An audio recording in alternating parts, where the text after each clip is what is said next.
agree. LA filing number 16-7969. Now, The Hunt Palmer Show. He needs care and treatment. You are now listening to The Hunt Palmer Show, brought to you by Daryl May Remax Partners on 104.5 ESPN Baton Rouge. Is this a great country or what? Locking down the middle of the day, live from the Raising Cane studio. This is Hunt Palmer.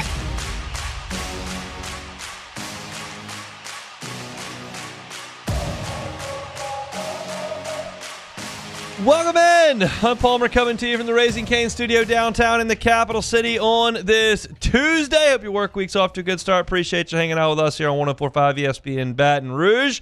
Going to shift some things around a little bit today. We'll have Sharif Ishak from WDSU 30 minutes from now talking about the Saints kind of setting sail into the offseason with the black and gold. So looking forward to that conversation with Sharif. Denton Day, usually with us on Mondays. He's going to be with us coming up at 2:15. Talk about the college football playoff. LSU and South Carolina on the hardwood tonight in the Assembly Center. I've got a preview of that up at louisianasports.net. You can also tune in 1 hour from now, and I'll talk about this one. It's not a must-win for LSU because I don't ever overuse that term.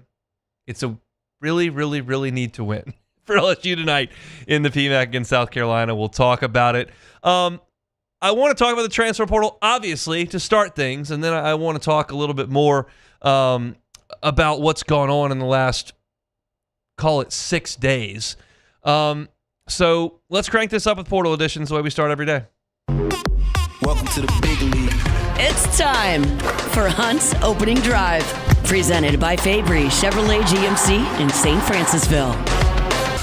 They're coming fast and furious at this point. LSU's gotten a couple of commitments in the last hour and a half. Got one just after we left the air yesterday. So let's talk about the newest additions to the LSU football program. It starts with Trey Brown. Trey's a wide receiver from Old Dominion. He was a junior college prospect that ended up at Old Dominion. Another wide receiver that comes in that's got really good size. Look at Jackson Harris, who they got from Hawaii, who's 6'3", and you look at Trey Brown, he is 6'2", 180 pounds, and you look at Old Dominion and you go, well, it's a smaller school, and then you look a little bit deeper, which is probably a more indicative barometer as to what kind of prospect you're looking at. Trey Brown's two chief suitors in the transfer portal were LSU and Ohio State. So you realize what kind of season he put together there at Old Dominion. It was a good one. He showed himself to be a big play threat. He ended up with 762 yards and 4 touchdowns on the season. And I thought one of the most interesting things was just how many yards per catch he averaged. 20 yards per catch. It's explosive, it's speed, it's size, and it's a guy who really at times outclassed some players at that level. And for him to get the attention of Lane Kiffin and Charlie Weiss and George McDonald, and then to get the attention of the folks at Ohio State, that tells you just how talented this guy is. Now, LSU needs to add at the wide receiver spot, no question about it. You look up at wide receiver, and there's slim pickings at LSU. You had about 5 guys left. You signed 3 in the high school class. How much you want to depend on those guys, we'll see. You think Jabari Back's a really good player, and you trust Lane Kiffin's evaluation on some other guys, but you had to add some talent. So immediately you go get some guys who were older than 20, who were 6'2", 6'3", who had monster numbers in terms of their yards per reception at Hawaii and Old Dominion. But I trust Lane Kiffin and this staff to evaluate. You're talking about a staff that went to Louisiana Tech and found Trey Harris, and he was the best wide receiver in the Southeastern Conference. So it's an ad that is not going to be anybody that you've ever heard of, but I trust this group to find offensive playmakers, and so Trey Brown is next on the list. The 2 ads today have been the first defensive ads for LSU. It started with Boise State safety Ty Benefield. I really like this one. I'm not going to pretend to be a scout, but I'll tell you just how I evaluate these when I see them. I like production. Like A.J. Halsey just had a ton of production. So many tackles, so many interceptions, so many tackles for loss. He did it at New Mexico, he did it at Houston, and he did it at LSU. It's nice to see former 5-star recruit or former 4-star recruit or former top 50 player. It's nice to see that this guy signed with Clemson out of high school, which we'll get to in a second. But I kind of like guys that just do a lot of producing. And Ty Benefield does a lot of producing. Ty Benefield was the All Mountain West first team this year, had over 100 tackles for Boise State, had a pair of interceptions. As a sophomore in 2024, he had 2 fumble recoveries, which was tied for first in the Mountain West, which is why they listed first. But he started all 14 games. He led the team in tackles with 82, led the team in interceptions with 2, played a team-high 1,070 snaps, played 900 snaps on defense, played a bunch of snaps on special teams, had a bunch of 8 and 9 tackle games. He is just a productive player with really pretty rangy size at 6'2", 205. If that's a guy that you can put 10 more pounds on at 6'2", 215 with that kind of production, he's not afraid to go down there and make tackles. He's not afraid to make plays on the ball. This feels like a really good add on the back end of LSU's defense. And safety now becomes a spot for LSU where you've got significant talent and significant depth at that position, and it's one of the only places on the entire roster where you can say that. Tamarcus Cooley's coming back. Deshaun Spears is coming back. Jace Thomas and C.J. Jim Kohler are coming back. You've got Jacob Bradford on the roster as well. That's 5 guys. You add Benefield. That's 6 safeties. Cooley and Spears have played a good bit, and of course, Benefield has played a ton at Boise State. So you can move one of those guys down to star. I think there's a lot of internet scuttlebutt that Benefield might move down to star, play where Harold Perkins was. He's dynamic in that way, not afraid to crash down on the run, certainly can defend on the perimeter as well. And I think if you want to move Tamarcus Cooley down there to play a little bit in the nickel, you can do that as well. I don't know that safety is going to be a huge position of emphasis in the portal. You always look if there's a guy that you think you can add, and you add, but right now, I think that the resources are probably best spent elsewhere. This is, in my estimation, a really good add from a proud program and a guy that is going to fit into this defense with Jake Olson and Blake Baker really, really nicely. The next add is one of the guys who is more so on talent as opposed to monster production. He certainly played a lot, but has not been like a dominant player by any stretch of the imagination. It's Stephylan Green. Stephylan Green comes from Clemson. He is a 6'4", 290-pound redshirt sophomore. He just finished his redshirt sophomore year, so he'll be a fourth-year junior next year. He was a part-time starter this year with Clemson. He started his first game ever actually against LSU and made 6 tackles in that game against the Tigers. He was a second-team freshman All-American in 2024. But it's not a stat sheet that's going to blow you away. And most defensive tackles don't blow you away statistically. But he's played in 24 games at Clemson. He had 6 starts this year at Clemson. He's made a total of 34 tackles over 2 seasons, basically. He played in 2 games with no stats in his redshirt year. But over the 2 years where he was a player in 22 games, he made 34 tackles. 14 of those were solo. He had 5 tackles for loss, 3.5 sacks. But I think most importantly here, he's a guy that you know can play at this level. He's a guy that you know has the measurables that you're looking for, and he adds depth at a spot where you had your depth hurt a little bit. You lost Jacobian Guillory and Bernard Gooden to eligibility, and then Ahmad Bro decided to leave. So you've got Don McKinley, and you've got some other guys in there, and then you've added some really good freshmen to the crop. But Stephylan Green is a 4th-year player who's played 2 seasons in the ACC, who's played against you, who's handled himself and been I struggled to get away from the word force there. He hasn't been a force. It's been a serviceable piece in the middle of a quality defense. Okay, that's a guy that you can bring in. And so this is like back of the napkin stuff here that is so far away from finalized, I wouldn't even try to sell you that bill of goods, but just work with me because a lot of this is very easy for you, whether you're driving around or listening via podcast or working out or wherever you may be. Like this, a lot of these names you'll know, so you kind of get a sense of what Blake Baker's defense looks like right now. I'm aware. It's January the 6th, okay? So we got a long way to go to Labor Day. A lot of players are going to be added, and you got to see how things shake out in the spring and into fall camp and whatnot. But this is kind of what the framework looks like right now. Up front, you got Gabe Relaford, you got Don McKinley, you bring in Stephylan Green. I think you've got Dylan Carpenter, C.J. Jackson. That's kind of your front right now. Then, I mean, I'm not mentioning guys that are certainly in the mix right now. You've got guys like Kalaj Cobbins, and there are other guys, but like that's your front 4 right now as I look at it. Gabe Relaford, Don McKinley, Stephylan Green, and then probably Dylan Carpenter or C.J. Jackson. Like that's up front. But then when you back up from the front, this is where it starts to kind of look pretty solidified, barring huge talent influx. Like in the middle, Tylen Singleton, Whit Weeks, Devon Keys. You got Zach Weeks. You got all these young linebackers, Charles Ross. But right now, Tylen Singleton, Whit Weeks, Devon Keys. Like you saw that this year, they're back. Woodland and Pickett on the corners. They're back. Then you've got that group at safety with Cooley, Spears, and now Benefield. That back seven, Singleton, Weeks, Keys, Woodland, Pickett, Cooley, Benefield, Spears. I think LSU could go out there and play Clemson tomorrow with that group and feel good about you having a quality secondary and linebacker group. And that's a comforting place to be, considering the massive upheaval just about everywhere else. Like, your whole offense has got to be remade. You've got depth pieces to add for sure. And I'm not putting Lamar Brown in this discussion right now. I'm not putting Richard Anderson in this discussion right now. And that may be okay. I don't love to lean on true freshmen on defense, especially up front. But, like, you look like you've got some really nice pieces. You just need to add depth.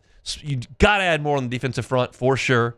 And I would imagine Corey Raymond will have his eye out. Like, that's something that there are a few things you can kind of like bank on in this roster management world that we live in. But like, as I look at Corey Raymond, he's going to pull up that transfer portal and he's going to find the dude.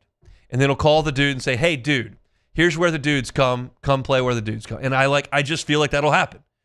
I don't have a name. I don't have a date. I don't have a visitor. I don't have any of that stuff. I just have a track record. And I feel like the next Mansour Delane, maybe not an All-American and Thorpe finalist, but the next top premier player on the corner is going to show up. Like, you're getting Haven Finney and Jakeem Jackson's back, and like, you have some numbers there, but I just feel like if I'm looking at what they may add on the defensive side, that may be it. So that right now is where we sit. It would not surprise me, considering I've been talking for 12 minutes and not refreshing Twitter or looking at our website tracker on LouisianaSports.net. There might have been another commitment in the last 5 minutes, but I don't know that there has been. That's kind of where things rest. Now, with that said, I've gathered a general sense over the last 24 hours, based mainly on stuff that's going on in Oxford and not Baton Rouge, that people are getting a little antsy. And I just kind of want to speak to that situation and what's happened over the last 6 days. So we'll take a time out. We'll come back, and we'll do some of that when we come back. The Hunt Palmer Show. First American Bank and Trust. First American Bank and Trust. If you're looking for a residential loan, First American Bank and Trust. You're looking for a commercial loan, First American Bank and Trust. So why would I look to First American Bank and Trust? Well, it's pretty simple, because they've got that community feel. They're born and bred right here in Southeast Louisiana. That's where they are. That's where the decisions are made. The people that work in this bank are the people that you walk with every single day in your community. And they have the resources. So you've got the customer service, the relationships, the community feel from First American Bank and Trust, but you've also got the resources that allow them to have 25 branches across the southeast part of our state. That's why you work with First American Bank and Trust. When you call them, you don't get somebody in Chicago. You don't get somebody in Seattle or Atlanta. You don't go through those kind of channels. No, you talk to somebody that goes to church with you. That's who you talk to when you talk to the folks at First American Bank and Trust. When a decision is made on your residential loan or your commercial loan, it's made right here in Southeast Louisiana. Contact my friends at First American Bank and Trust.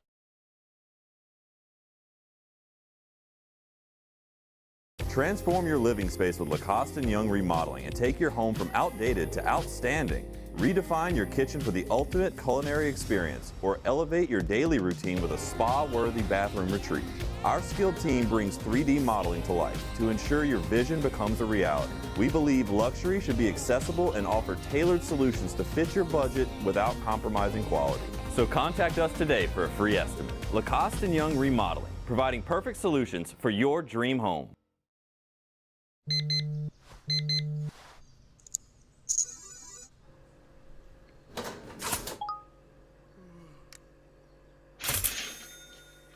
Sometimes you ignore the signs, even when they're right in front of you.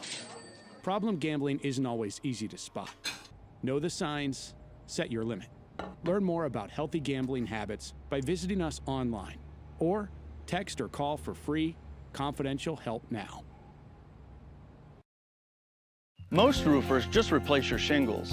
At Pelican, we diagnose your roof, digging deep down to find the root cause of your roof symptoms. Now cough for me. Good. We don't ignore your roof's issues, we address them. Let's just take care of this right here. Helping your roof to become the best version of itself. Interesting that you would say that. How does that make you feel? So call Pelican Roofing for your free roof checkup today.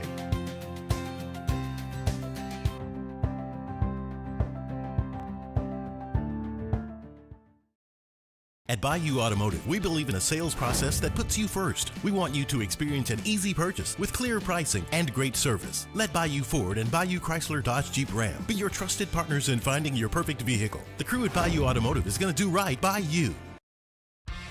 South Louisiana, it's turnaround season, and River Parish Contractors is calling in the best of the best. We're hiring pipe fitters, iron workers, boiler makers, combo and structural welders, rig welders, carpenters, crane operators, dirt operators, and more. If you're ready to work, ready to earn, and ready to build something that lasts, call Big Jake at 318-547-1000 or go to rpcontractors.com. River Parish Contractors. Let's get building. This new year, Hood Dental wants you smiling bigger and healthier than ever.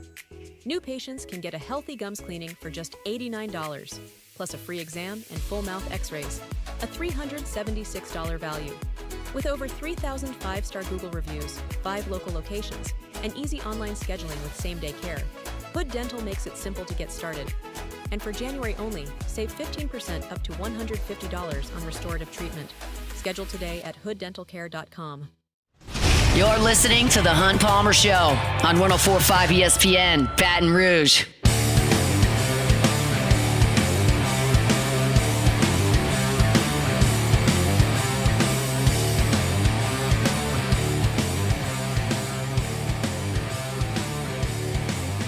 We'll talk Saints with Sharif Aishai coming up in 13 minutes. Looking forward to that conversation, kind of seeing what Sharif thinks about the offseason here for the Black and Gold as they finished up on Sunday with a loss to the Falcons that we talked about yesterday that was maybe disappointing to the Saints fans in the moment, but it's gonna pay come next fall, I think at least. So we'll talk about that in 15 minutes. For better or for worse, I'm online. I'm online a lot. I help run a website. We have a YouTube channel. I got a Twitter account. I'm online. I see a lot of stuff. A lot of folks say, well, I got to kind of get away from that. Like, I can't really do that. I'm online. And over the last 48 hours being online in LSU world, there's been a lot of pessimism. There's been a lot of angst, been a lot of disappointment, and I think some lashing out. And I just want to put some things in context here as I see them. Certainly, you don't have to jump on board with me, but I'm here to give my opinion a couple hours a day. Yes, it would have been great if Trinidad Chambliss was playing quarterback for LSU next year. I don't have a problem saying that. In the world where quarterbacks follow coaches all the time and players trade schools all the time, and you have access to lots of players every single January, like the thought that Trinidad Chambliss may go with Lane Kiffin to LSU was incredible because you see how well Trinidad Chambliss has played this year. And so having that guy as LSU's quarterback entering the Kiffin era would have been fantastic. Same goes for Kejuan Lacey. And you know that Kejuan Lacey has an incredibly close relationship with Kevin Smith. And you feel like when Kevin Smith makes his decision to come to LSU, there's a good chance that Kejuan Lacey is going to follow, right? And that sounds awesome. On the same hand, you're helping your football program with those two guys, and you're hurting Ole Miss, who's on your schedule. And so that all sounds great. And then it doesn't happen. Those two guys decide to stay.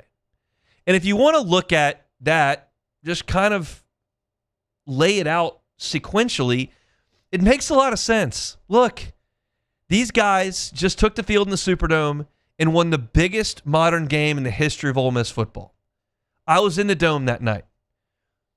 The shot of life that went through that fan base when that field goal went in was unlike anything anyone on that side of the Superdome had ever experienced. Period. This is a point in time that they have not lived through. We have in Baton Rouge.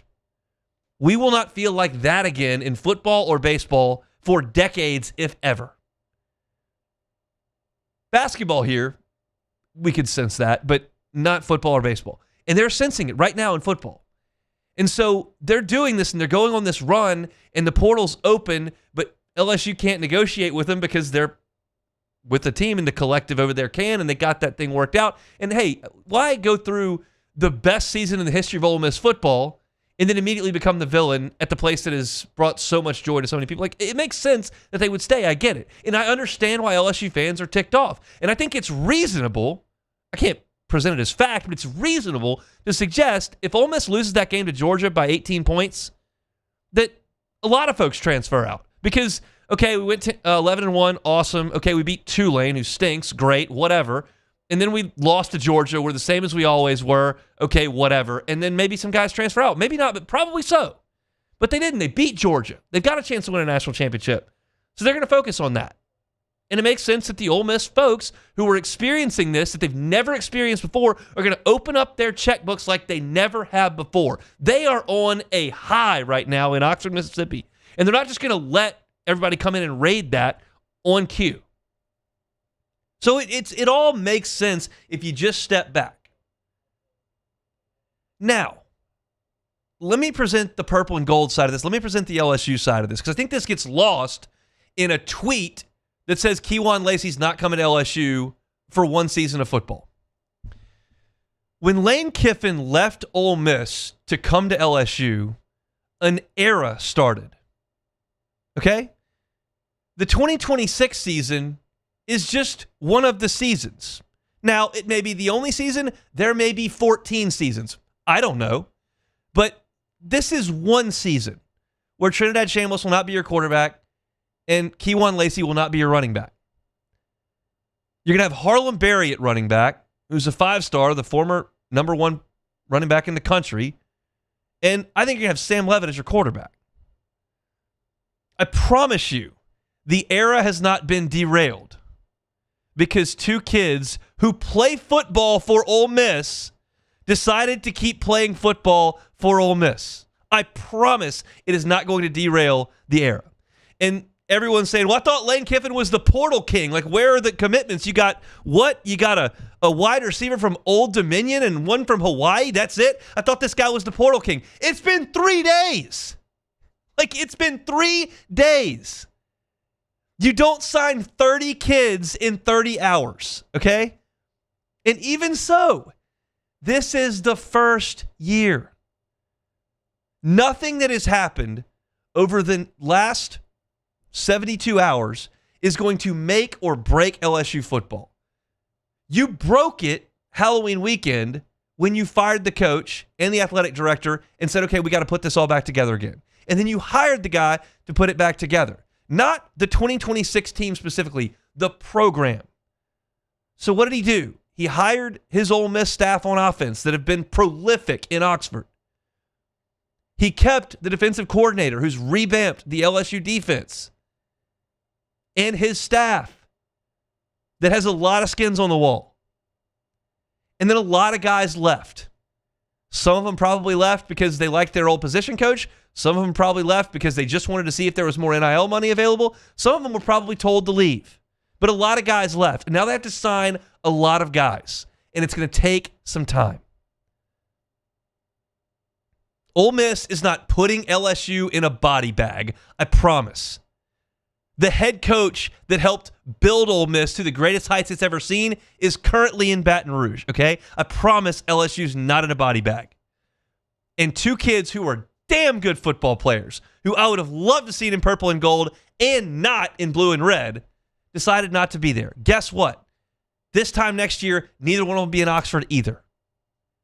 It's not like you let a 10-year NFL franchise quarterback get away. He was available for one fall, and he's not coming.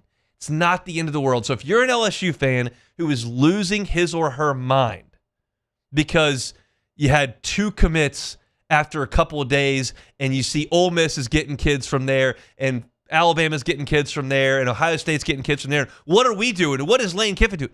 Just relax. This is a 3-week process for the first iteration of LSU football under Lane Kiffin. I don't know if I beg of you, I suggest to you to relax with the doom and gloom stuff. LSU is positioned really, really well. They've got a really good coach, really good offensive staff, really good defensive staff, a lot of resources, and they got a lot of kids to come to campus over the weekend. They are still a very attractive place, and they're going to get a lot of players. They've gotten 2 today. I think Sam Leavitt is going to be the next coming up here soon, and they're going to push off the dock, and they're going to keep adding guys, and they're going to put a competitive product on the field. You did not hire Lane Kiffin to steal Ole Miss's roster and win the national championship in 2026. You hired Lane Kiffin to run the football program. And sometimes when you're running a football program, you have eyes on a recruit or a portal prospect, and that doesn't work out. Then you go to the next one. So when Trinidad Chambliss said, I'm not coming, and Sorsby said, I'm not coming, you got Sam Leavitt in town. And guess what? He may tell you he's coming. So I realize in this internet era, everybody wants to just jump quickly to the next thing and jump quickly to the next tweet. And there are national folks that are going to beat down LSU's door. Make no mistake about this. LSU is the villain right now. Lane Kiffin is the villain. We lived this world with Will Wade for a few years. You're going to live it with Lane Kiffin because everybody from a national talking heads perspective is going to tell you that the guy who walked out on Ole Miss because he couldn't win a championship there and they might win it without him looks foolish. And that's a fine take to have. I don't even disagree with that. But hey, I'm thrilled he's here. I think LSU's a great job, and I'm more concerned with what LSU does in the portal and on the field next year than what Ole Miss is doing in recruiting with its own roster. Okay, I'm not concerned that LSU didn't get the 3 guys that are staying at Ole Miss or going to Ole Miss. Carius Curran committed there today, signed there today. I'm concerned with what LSU's doing, and they're gonna make progress and they're gonna get some things done. Just give it a little bit of time and realize this. The national talking heads are going to bash LSU. They're going to do it because they're going to want to bash Lane Kiffin because this whole thing's going on. Miami wins by 21 on Thursday. It probably shapes the discussion a little bit differently. But right now, Ole Miss is the toast of the town because they've got the interim coach and they had their coach walk out on them, and they've got the startup quarterback from D3, and they've got the running back who decided to stay and be a legend in Oxford, and they're the toast of the town. LSU's not. Generally speaking, LSU winds back up there towards the top. That's Lane Kiffin's goal, and I think he's going to get there. How quickly? I don't know. Would I bet on it this fall? Probably not. But he's going to get this program moving in the right direction because he's won everywhere, and he scored points everywhere. And he didn't need Trinidad Chambliss to score points. He scored points with Jackson Dart, and he scored points with Matt Corral, and he scored points in Florida Atlantic, and he scored points with Blake Sims and Jake Coker, and I think he'll score points with Sam Leavitt. I just got to take things down a notch with the freaking out over everything that goes on every single time there's a commitment. You're putting a team together. You got some portal commitments in. You're going to get a lot more over the next couple of weeks. Just deep breath here and there. All right, that's a look at LSU in the transfer portal. We'll come back, talk some Saints with Sharif Ishak next. The Hunt Palmer Show. I love telling you about Marucci every single day. Go tour it. Go tour Marucci. You're talking about one of the coolest gyms in Baton Rouge. 2004, backyard shed. Let's make a bat. Let's make some more bats. Well, then you turn around 20 years later, and it's the official mat of Major League Baseball. They're making $1,200 a day over there at Marucci, and you can tour the facility and see how they do it. See how they produce some of the bats that are on the biggest stage in baseball, in Major League Baseball, with some of the biggest names in the sport. And it all happens right here in Baton Rouge. So if you got a youngster, or you just are curious, get on by and see him. You go to MarucciSports.com, click on Campus Tour there, and you can set up an opportunity to roll through there and see how they make the official bat of Major League Baseball. It's right here in Baton Rouge. It's the Campus Tour over at Marucci. Check them out at MarucciSports.com. These are the luckiest ice cubes in the world. They could have been a thankless bed for an all-you-can-eat salad bar. But instead, they've been called upon to cradle and cool a crisp, refreshing Dos Equis. Looks like the lucky just got luckier. Dos Equis. At Bayou Automotive, we believe in a sales process that puts you first. We want you to experience an easy purchase with clear pricing and great service. Let Bayou Ford and Bayou Chrysler Dodge Jeep Ram be your trusted partners in finding your perfect vehicle. The crew at Bayou Automotive is going to do right by you. South Louisiana, it's turnaround season, and River Parish Contractors is calling in the best of the best. We're hiring pipe fitters, iron workers, boiler makers, combo and structural welders, rig welders, carpenters, crane operators, dirt operators, and more. If you're ready to work, ready to earn, and ready to build something that lasts, call Big Jake at 318-547-1000 or go to rpcontractors.com. River Parish Contractors. Let's get building. I'm Lawyer Locke Meredith. We are honored and humbled to receive from our clients in Google, based on 5-star client reviews, the designation of our law firm is highly recommended. Whether you hire us at all, please give us a call, 272-5555. You have nothing to lose. Hi, I'm Mitchell Meredith. Injuries happen when you least expect them to, making your life more complicated. At Locke Meredith, Sean Fagan and Associates, we know this, and we strive to help each of our clients during these times. Whether you hire us at all, give us a call at 272-5555. We typically think of stress as being bad for us. At Our Lady of the Lake and LSU, we are researching how certain types of stress, such as exercise, can be good for our immune health. By studying people under extreme stress, such as athletes, astronauts, service members, and first responders, we're learning how to improve the immune health of everyone. That's the power of research. That's the impact of champions. Together, we roar. I'm Gabrielle McLeod on behalf of the Louisiana Propane Dealers. I have spent hundreds of hours preparing for scholarship competitions. That preparation paid off when I won the Fitness and Talent Awards along with the title of Miss Louisiana. The Louisiana Propane Dealers are also pretty talented and want you to be prepared for when the power goes out. Visit louisianapropane.com to find out about propane generators and other safety tips. Louisiana Propane, it truly is the fuel for our future. Flight by Yingling is raising the bar by crafting the next generation of light beer. With only 2.6 carbs and 95 calories, this is premium refreshment. This is the Hunt Palmer Show on 104.5 ESPN, Baton Rouge.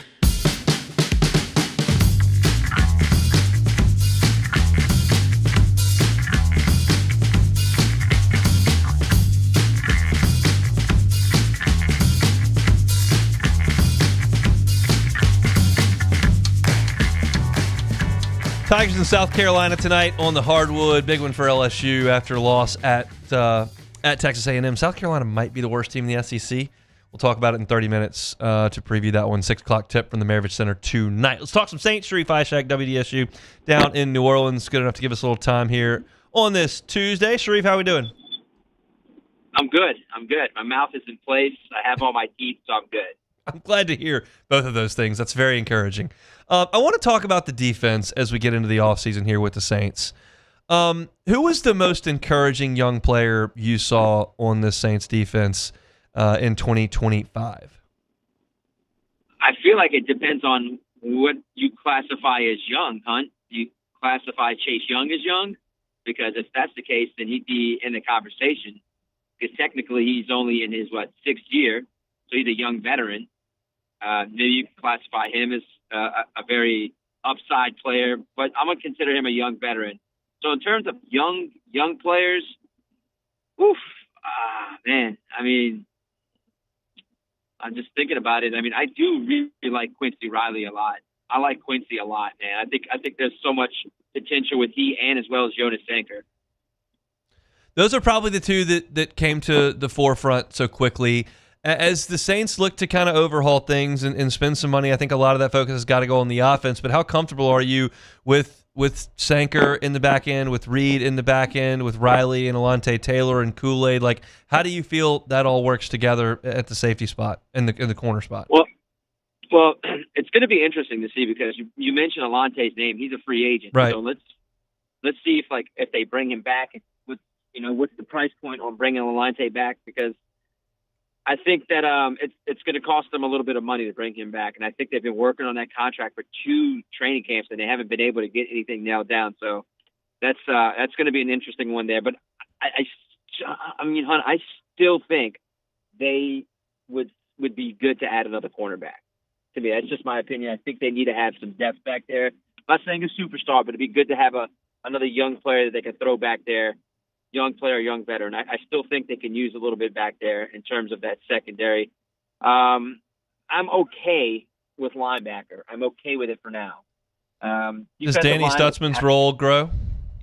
It's gonna grow tremendously. It's definitely going to grow tremendously. I think it all depends on if DeMario wants to come back to the Saints. Like I said, it's always about money when you get this late into your career. So does he come back?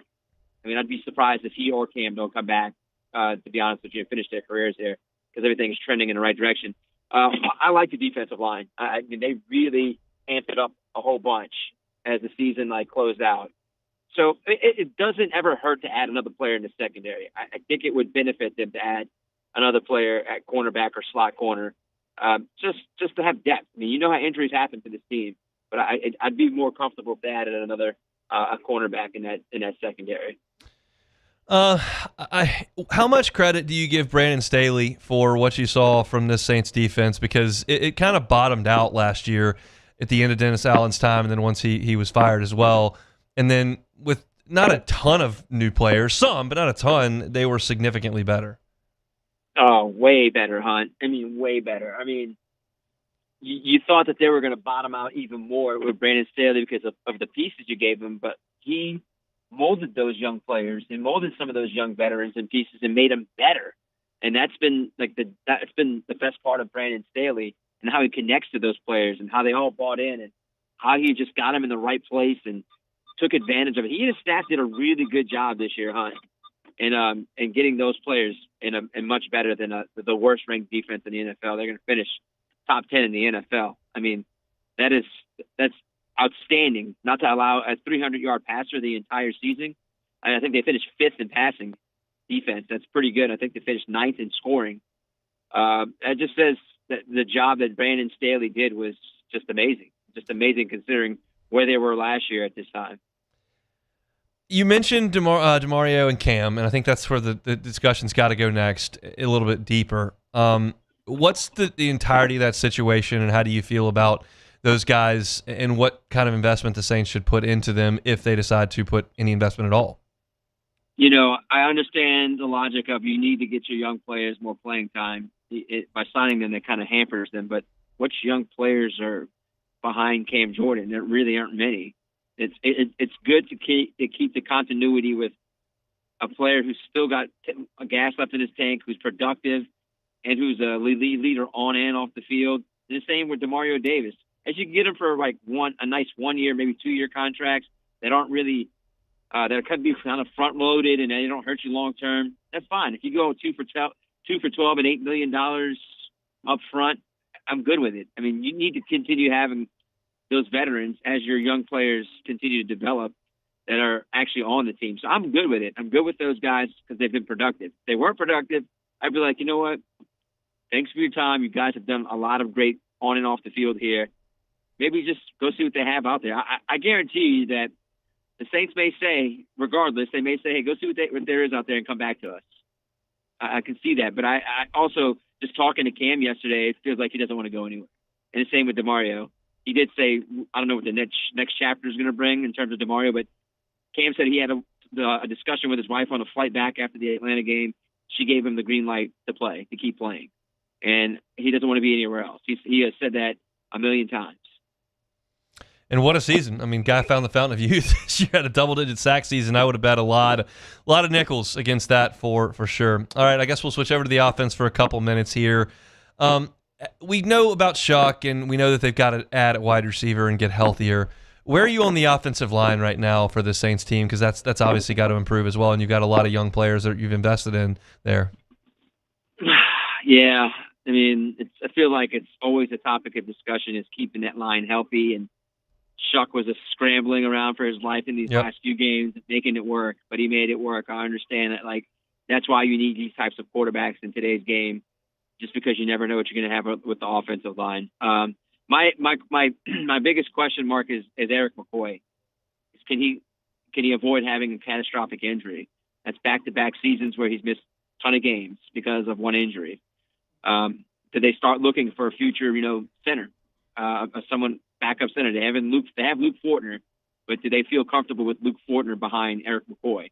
You know how important the center is. He makes all the calls and the blitz pickups. So that's one question I wonder. And are they going to draft another offensive lineman? They've drafted an offensive lineman 6 times in the first round since 2015. Yeah. Mickey and Jeff Ireland love that stuff. They love drafting offensive linemen. Or do they finally say, hey, we need playmakers? But, man, look, they need to find guards. They need to find guards in a bad way. I mean, I think they're set. They're set with Kelvin. They're set with Kelly S.A. And if Eric can find a way to stay healthy, they're set there. They have 3 positions, but they need to find guards, hon. They need to find them in a bad way, whether it's free agency or second, third round draft picks. They need to do it.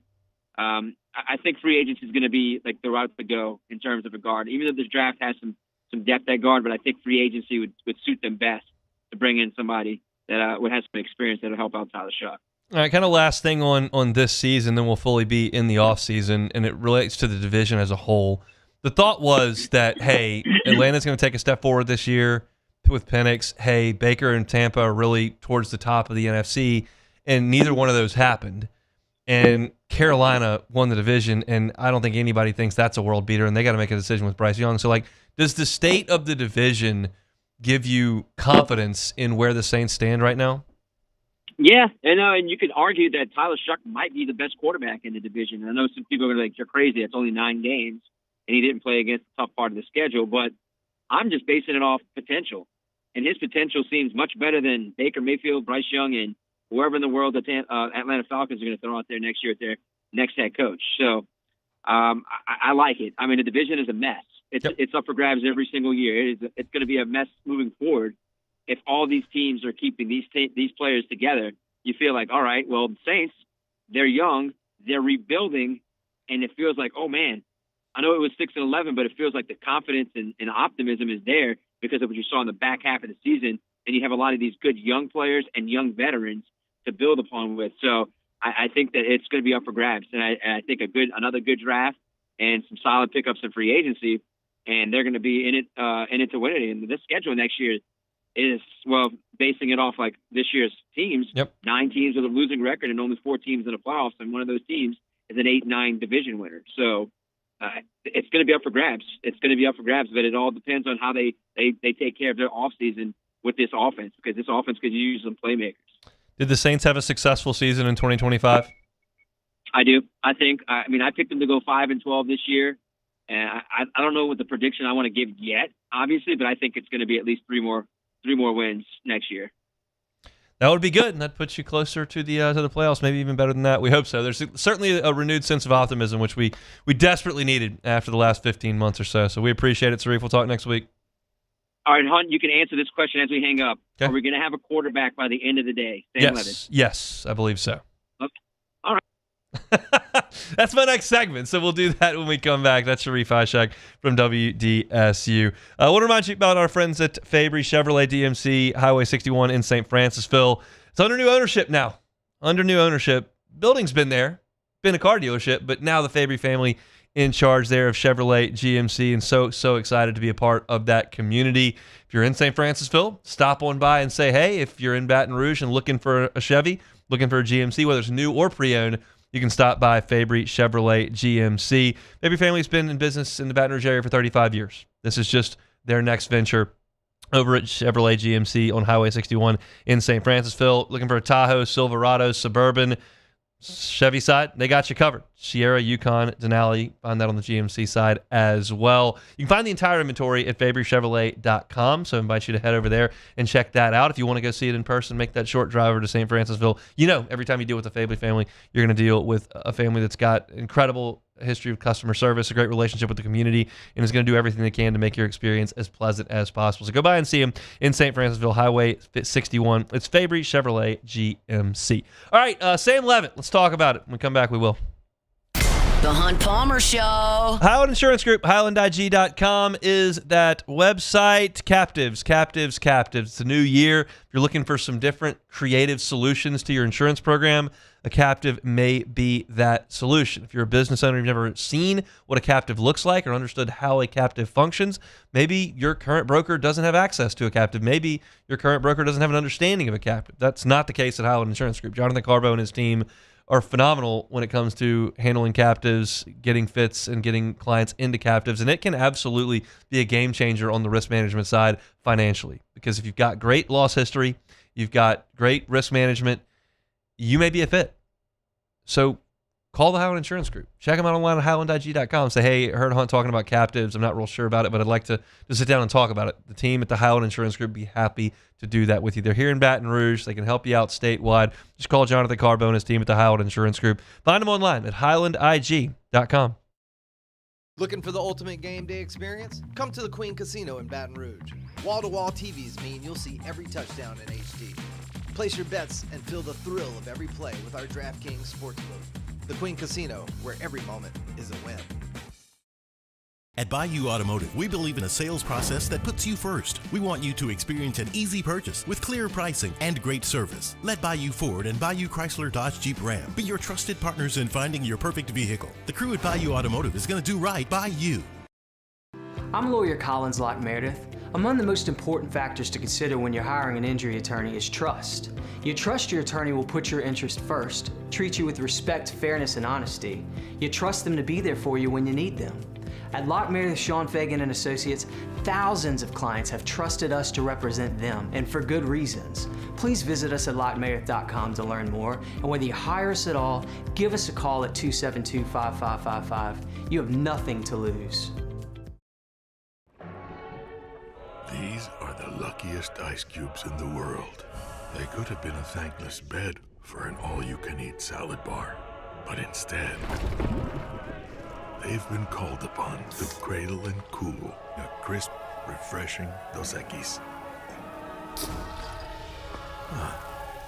Looks like the lucky just got luckier. Dos Equis. At Auctioner, we know healing is a team sport. That's why we've partnered with world-renowned orthopedic surgeon Dr. James Andrews to create the Auctioner Andrews Orthopedics and Sports Medicine Institute. Whether you're a professional athlete or a weekend warrior, our team of specialists are dedicated to getting you back in the game. So whatever your reasons are for reaching your personal best, we've only got one: you. Auctioner Andrews Institute. Long live you. Today, we are shaping tomorrow. We are researching how extreme stress impacts the immune system, from trauma victims to athletes and even astronauts. Our work is leading the way in sepsis treatment, saving countless lives. We're unlocking the mind with music in exciting new ways. Our Lady of the Lake Health and LSU are improving the health of our state. That's the impact of champions.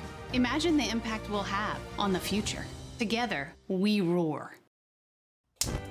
Looking for cleaner energy? Propane is energy for everyone. And when you're cooking with clean, affordable propane, you're cooking with gas. In the wintertime, nothing heats a home like Louisiana propane. And when you need hot water, propane's got you covered. Oh, and you won't regret that propane generator when the power goes out.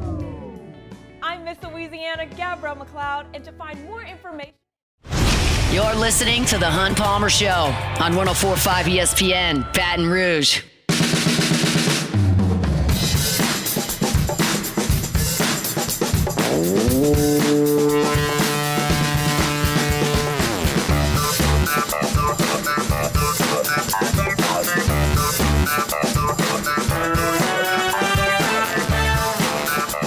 All right, closing out hour number one. Appreciate Sharif Ishak for jumping in, giving us a little Saints discussion. Let's shift things back to LSU and the transfer portal.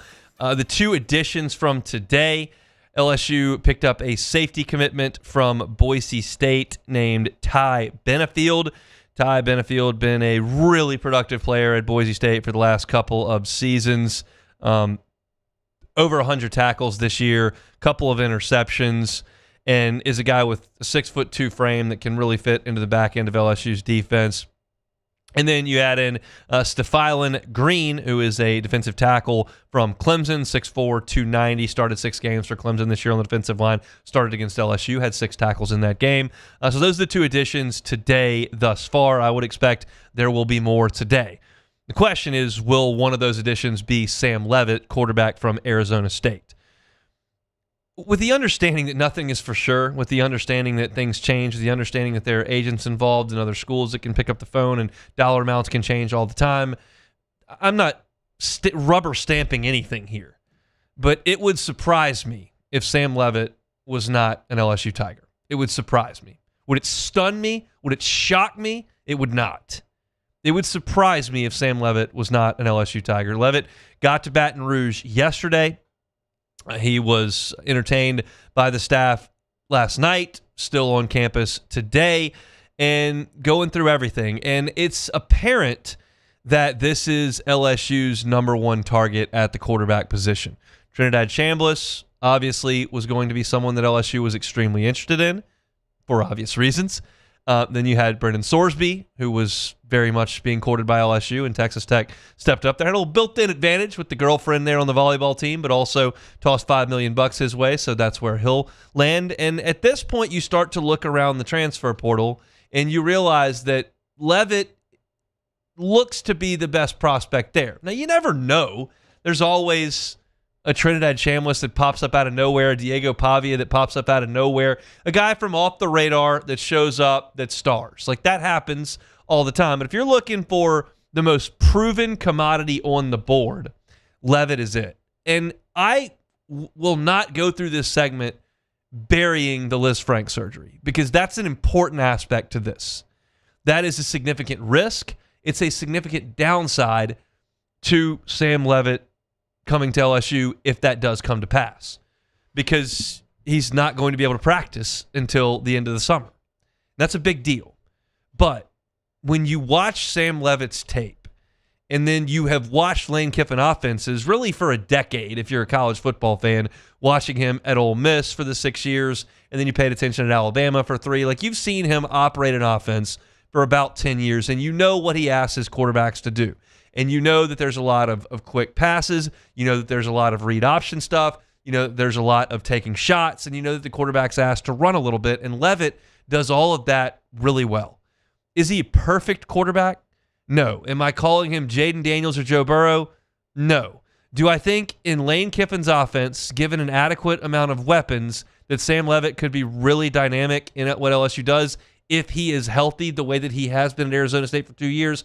Absolutely. I think that a lot. I don't know, that's a poor adjective to use there, but I think that. And I think it's going to happen. And here's a little small, this is a sunshine pumper take, I think, but I'm aware of it. I'm spinning this. I'm out in front spinning this. Perhaps signing Leavitt to be your starter with that injury opens the window for a more capable second quarterback to have interest. Hey, we've signed Leavitt. I think he's going to start, but he can't practice in the spring. You'll get all the reps. If you want to come here, here's the revenue sharing and the NIL that we can prepare for you. You get all the reps in the spring. You'll get better in my offense. You've got LSU right here. And look, if Leavitt's not ready to go come the first football game, like, you might have an opportunity to play. And if he gets hurt again, like, you'll have an opportunity to play. Our quarterback got hurt last year at Ole Miss. LSU's quarterback got hurt last year. Both of them had backups go out there.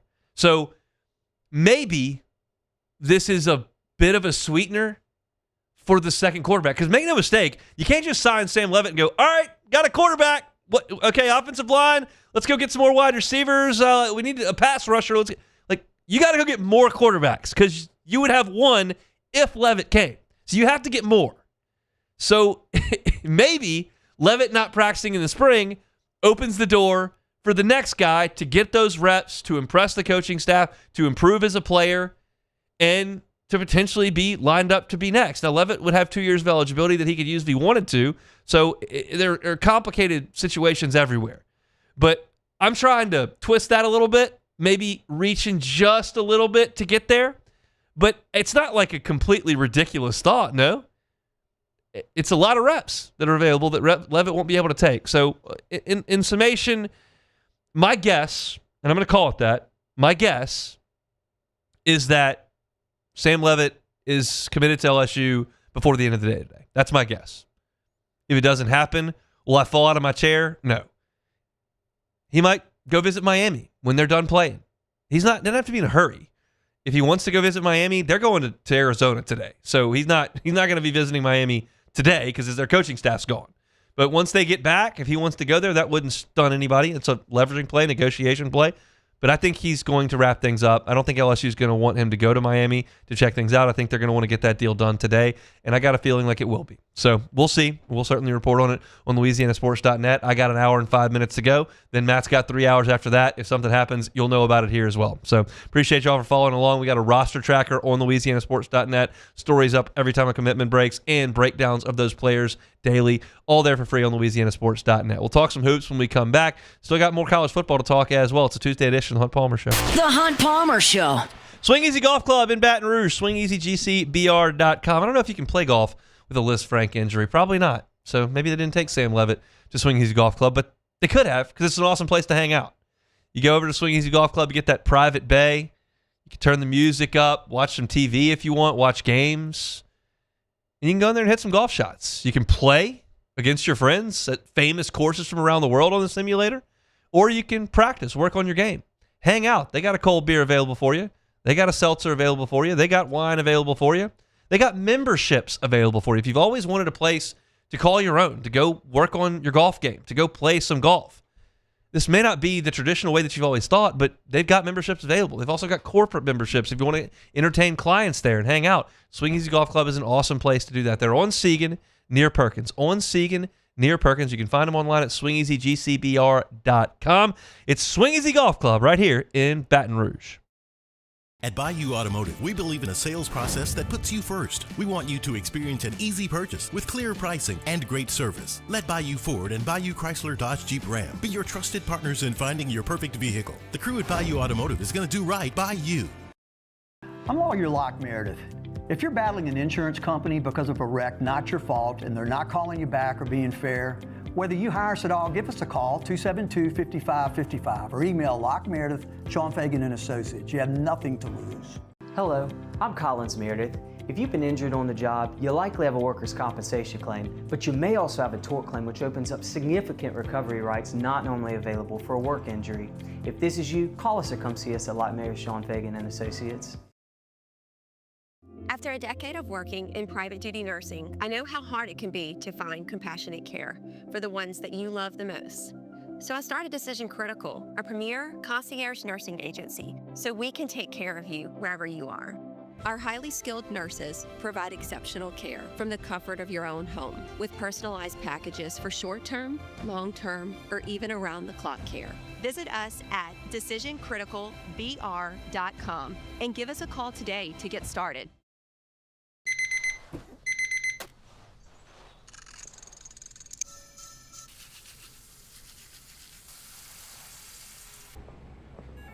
Sometimes you ignore the signs, even when they're right in front of you. Problem gambling isn't always easy to spot.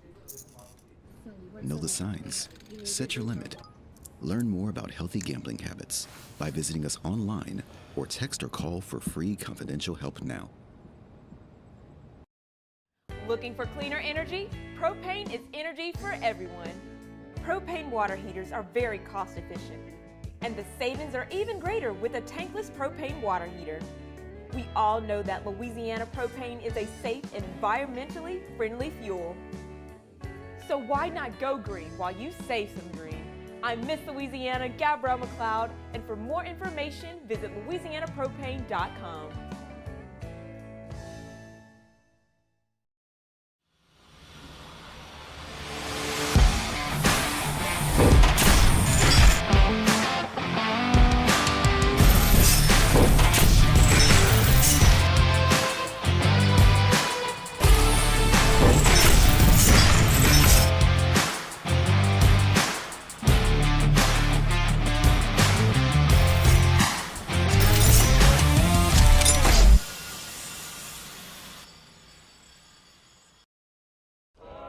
These ice cubes could have been a thankless bed for an all-you-can-eat salad bar.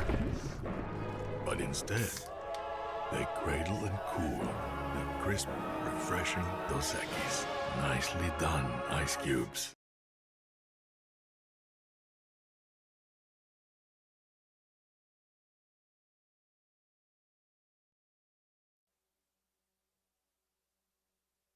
This is SportsCenter. I'm Christine Lisi. While the Steelers are excited, receiver DK Metcalf has officially returned from his 2-game suspension. Coach Mike Tomlin today made it clear they can't solely rely on him in the AFC wildcard round versus Houston. Metcalf, though, does need to have a prominent role, according to ESPN NFL analyst Jeff Saturday. Push the ball down the field with DK Metcalf. He's been gone the last 2 weeks, but he stretches the field. He allows small, 10, 15-yard catches to become touchdowns or 20 to 50-yard catches. That's what they need from him. They're going to have to find ways to get explosive plays. This is not the type of defense you just drive it down, score, and then repeat, rinse and repeat. Texans Steelers AFC wildcard Monday Night Football, 8 Eastern, ABC and ESPN. The Commanders and offensive coordinator Cliff Kingsbury mutually agreed to part ways. The team fired DC Joe Witt Jr. The Cowboys fired defensive coordinator Matt Eberflus after 1 year. Falcons and quarterback Kirk Cousins agreed to modify the final 2 years of his contract, setting the stage for a decision on his Atlanta future to be made by March 13th, the third day of the 2026 league year.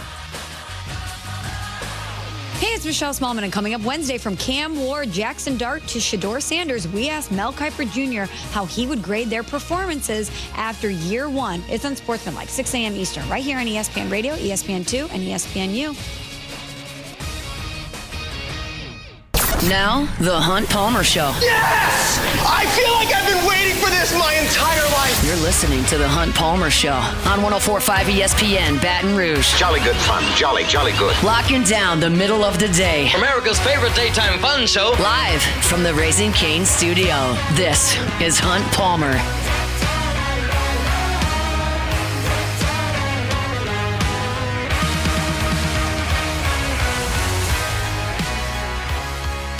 Hour 2, Tuesday edition of the Hunt Palmer Show. Appreciate you hanging out with us on 104.5 ESPN Baton Rouge. Quick reminder here as we start the second hour. I will be out at Court at the Table tonight, 8 o'clock, sports trivia. So we'll have LSU in South Carolina, at least the conclusion of that, on as we start trivia. And there'll be lots of great food, lots of great drink, an opportunity to come on by and win some gift cards. Always supports you going out and watching the Tigers play if you're not planning on doing that tonight, but want to come eat some dinner, have a couple drinks, play sports trivia, win some gift cards, and maybe some free pickleball. You can do that over at Court at the Table tonight at 8 o'clock for sports trivia. We will be in action tonight, even with hoops. We'll talk some college football playoff with Denton Day coming up in 15 minutes. Denton, we moved some things around yesterday, but fired up he can be with us today to talk about the college football playoff semis that come up Thursday and Friday of this week. We start hour 2 with some basketball. LSU in South Carolina tonight. One of my pet peeves in sports, y'all probably know by now, the term must win. People throw it around like you're giving out candy on Halloween. Must win this, must win. No, it's not must win unless it's must win. And tonight is not a must win for LSU. They have 16 more league games to play if they lose tonight. Hunt, can I interest you in something real quick? You know you said... Depends on what it is. Oh, no, it is. It's good. Because you said you don't like the term must win. Hate it. How about it the term, it's a can't lose. It's not a must win. But no, they can lose. They can lose. So they can lose. It's just if you lose, you're in trouble. Okay. Like you're in trouble if you lose. Because if you can't win on your home floor against South Carolina, you're in trouble, yeah. That sets an awful precedent for the next 16. And I get it. You're playing without your best player. And that is a tough blow. And it might have cost you the game on Saturday. You can make a very, very compelling case it cost LSU the game on Saturday. Will we ever know? No. You can make a compelling case. But South Carolina is probably the worst team in the league. Not definitely, but probably. The Gamecocks have played 5 Power 5 conference games. 5 of them. They are 0-5. They lost to Butler by 7. They lost to Northwestern by 2. They lost to Virginia Tech in overtime. They lost at Clemson by 7, and Vanderbilt beat them by 12 on Saturday in Columbia in a game Vanderbilt absolutely controlled from start to finish. They're not getting blown out in these Power 5 games. They're not a terrible team, but they don't win any of them. And you're talking about a team that's 9-5 overall. They're not awful on paper, but they're not very good. And this is on your home floor. And as we talked about on Friday of last week, entering the A&M game, you needed to get one of those first two because you got Vanderbilt coming up, and that's just going to be a very difficult game to win. Vanderbilt looks like a wagon right now. Then you got Kentucky, who is not playing great, but they've still got a lot of talent. And then right around the corner, Florida and Arkansas are coming on the road, and they're two of the most talented teams in the league too. It can snowball on you, and you don't want that to happen. Tonight is a game LSU needs to go out and take control of. Now, what about this South Carolina team? They've started 9 different guys this year. 9 guys. And they play 11 pretty consistently. The point guard battle is fascinating tonight because what you've got here is Meechie Johnson against Jalen Reese. Meechie Johnson came out of high school and went to Ohio State. He played at Ohio State for 2 years. Then he transferred to South Carolina, and he played at South Carolina for 2 years. Then he transferred back to Ohio State for his 5th year, got hurt. Now he's back at South Carolina for his 6th year. So he's only played at Ohio State and South Carolina, but he's transferred 3 different times. He's a 6th-year senior, and Jalen Reese is a true freshman. So you've got a 6th-year player at point guard for South Carolina and a true freshman for LSU. This is a key matchup in this game. Now, I thought Jalen Reese handled himself really nicely for about 30 minutes on Saturday.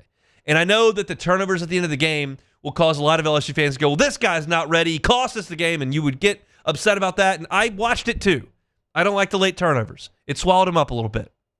But he also had 7 assists previous to that.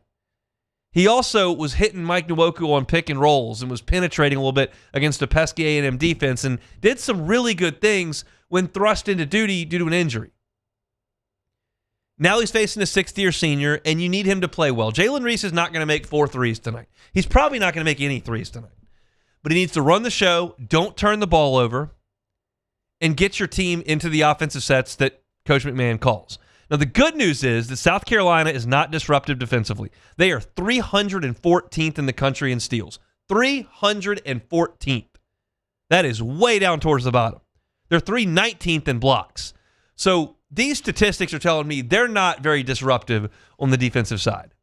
So you've got to take care of the basketball and get the ball where it needs to be. Now, for LSU offensively, Mike Nwoku has been consistent all year. When he's on the floor, he's shooting 70%. He's good for 18 to 20 points. He's been fantastic. He's been fantastic against the bad teams LSU's played. He's been fantastic against most of the good teams LSU's played. He's got to stay on the floor, stay out of foul trouble, but he's been very, very good, and I expect that he will be tonight. Max McKinnon, after a really rough go against Texas Tech, where he couldn't throw it in the ocean, has been great. He went nuts against SMU. He played well against Southern Miss. He was really good against Texas A&M, I thought. Max McKinnon's been very good. So those 2 guys you can count on. But you need more than just those 2 guys if De'Don Thomas is not out there. And De'Don Thomas is not going to be out there. So you need Markel Sutton to be better than he's been the last 2 games. He's 3 for 14 from the floor, and he's missed his last 9 3-point attempts over 3 games. I don't need him chucking a lot of threes, but he's got to score more than that. LSU counted on him for double figures in 8 of their first 12 games. In the last 2 games, he's had 9 and 3. He had 3 in College Station. With nothing from De'Don Thomas and 3 from Markel Sutton, it's going to be really hard for LSU to generate enough offense. Now, Nwoku and McKinnon gave you a lot, and you got some more from some other guys that you maybe didn't expect, but you need something from Markel Sutton. He's got to score 12 or 13 points tonight. He's got to make one of those threes. He's got to get to the rim and finish. Nwoku and McKinnon can't do it all, and Reese is not going to be able to shoot, so you got to have something. PJ Carter can give you something shooting the basketball. That would be good. But I'm looking at Markel Sutton. I need more. Now, one of the stats I thought was fascinating in this game when looking at both teams is the free throw line. LSU's been one of the best and most productive free throw shooting teams in college basketball this year. A lot of that's due to their schedule, not being able to guard them, but they've done a great job of getting to the line and making them. South Carolina is 6th in the country in free throw make percentage. They're 79.4%, almost 80%. So if this game gets tight late, the team that's got the lead has got a really good chance to salt it away because they're very good from the charity stripe. But make no mistake.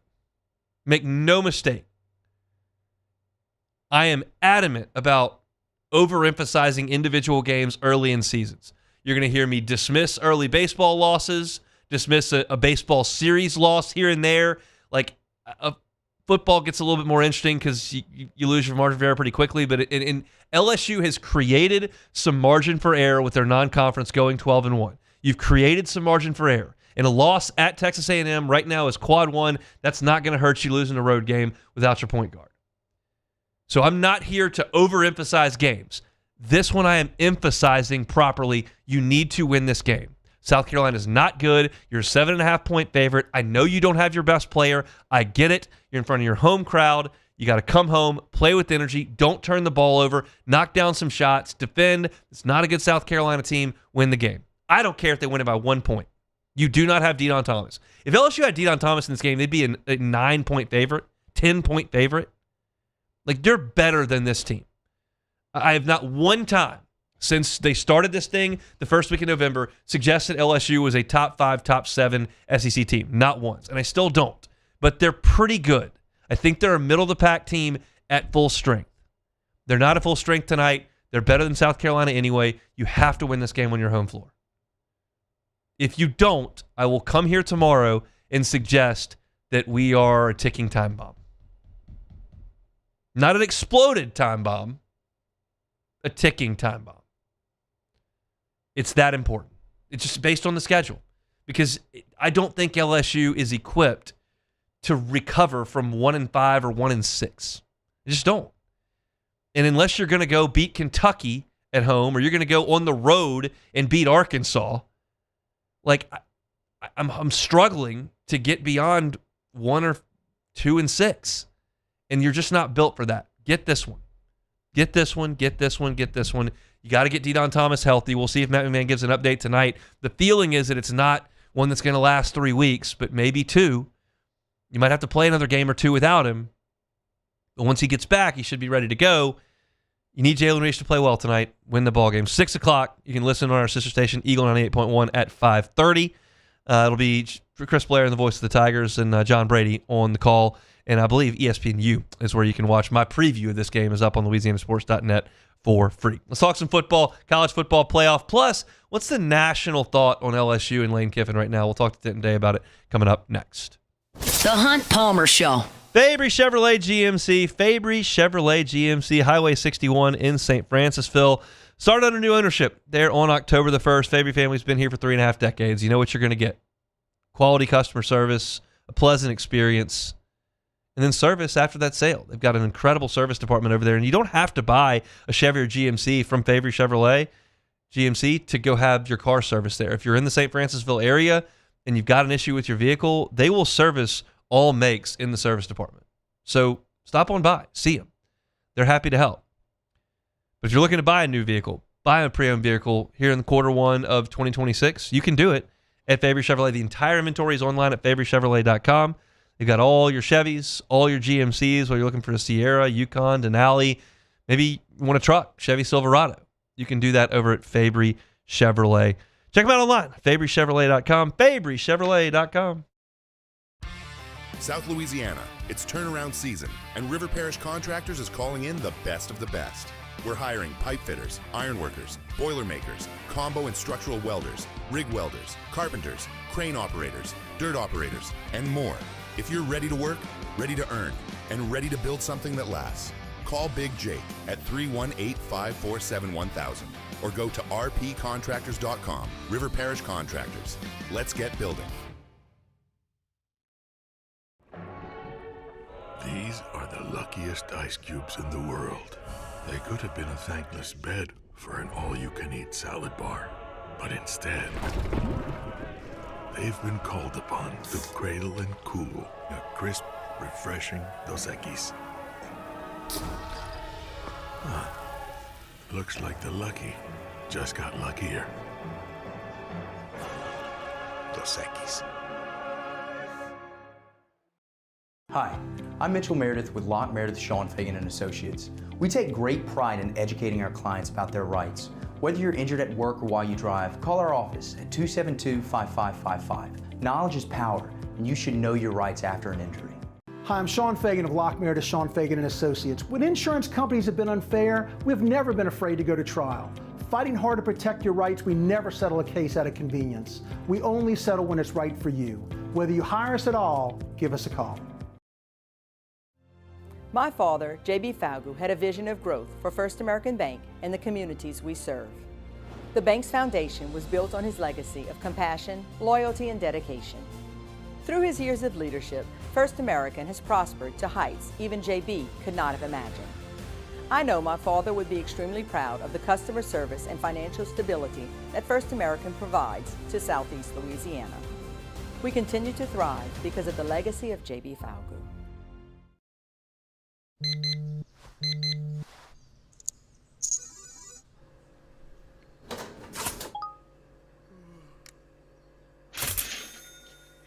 Sometimes you ignore the signs, even when they're right in front of you. Problem gambling isn't always easy to spot. Know the signs, set your limit. Learn more about healthy gambling habits by visiting us online or text or call for free, confidential help now. Most roofers just replace your shingles. At Pelican, we diagnose your roof, digging deep down to find the root cause of your roof symptoms. Now cough for me? Good. We don't ignore your roof's issues, we address them. Let's just take care of this right here. Helping your roof to become the best version of itself. Interesting that you would say that. How does that make you? You're listening to The Hunt Palmer Show on 104.5 ESPN, Baton Rouge.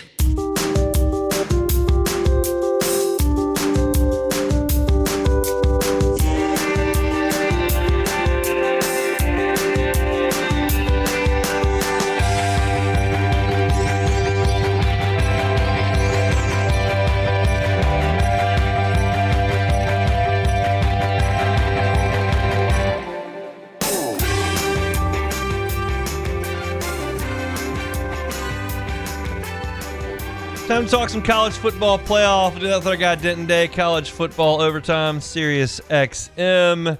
It's the usual stuff on Mondays. A little shuffle of the schedule. Good enough to give us some time on a Tuesday. Denton, how we doing?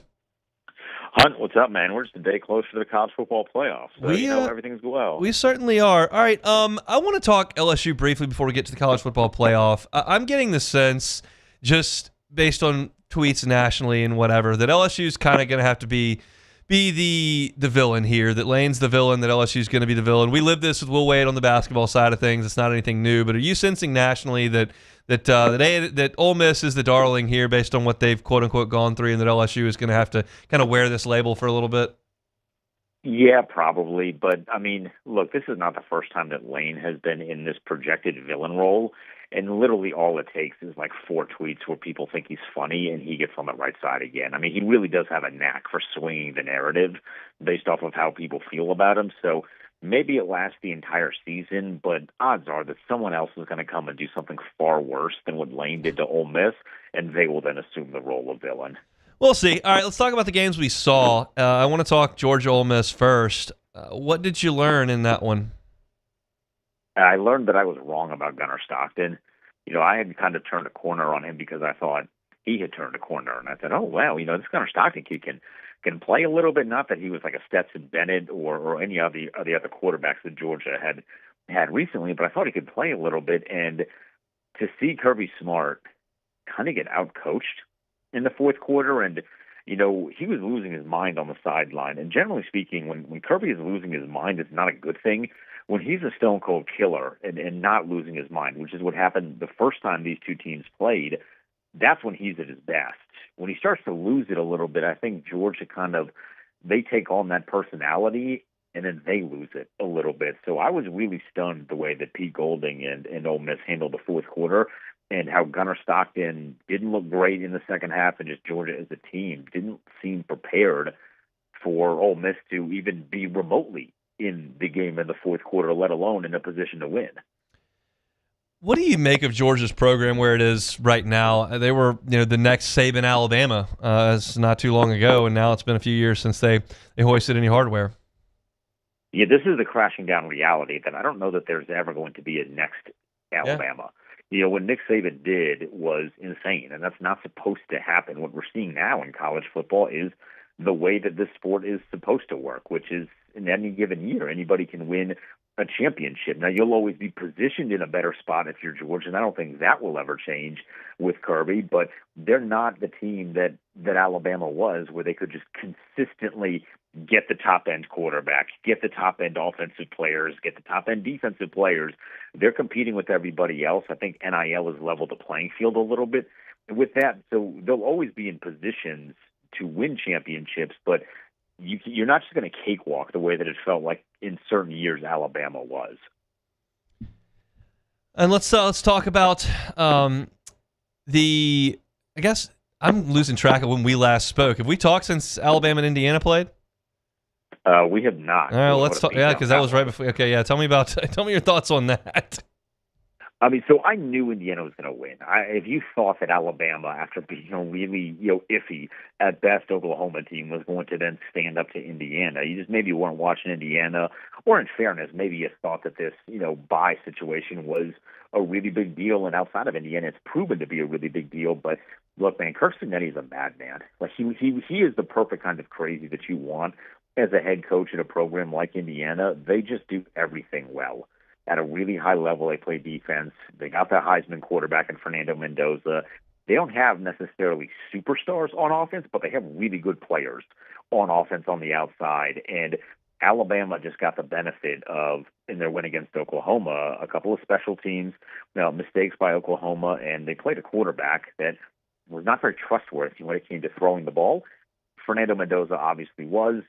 Indiana's a juggernaut. I think whoever wins the matchup between them and Oregon is going to win the national championship.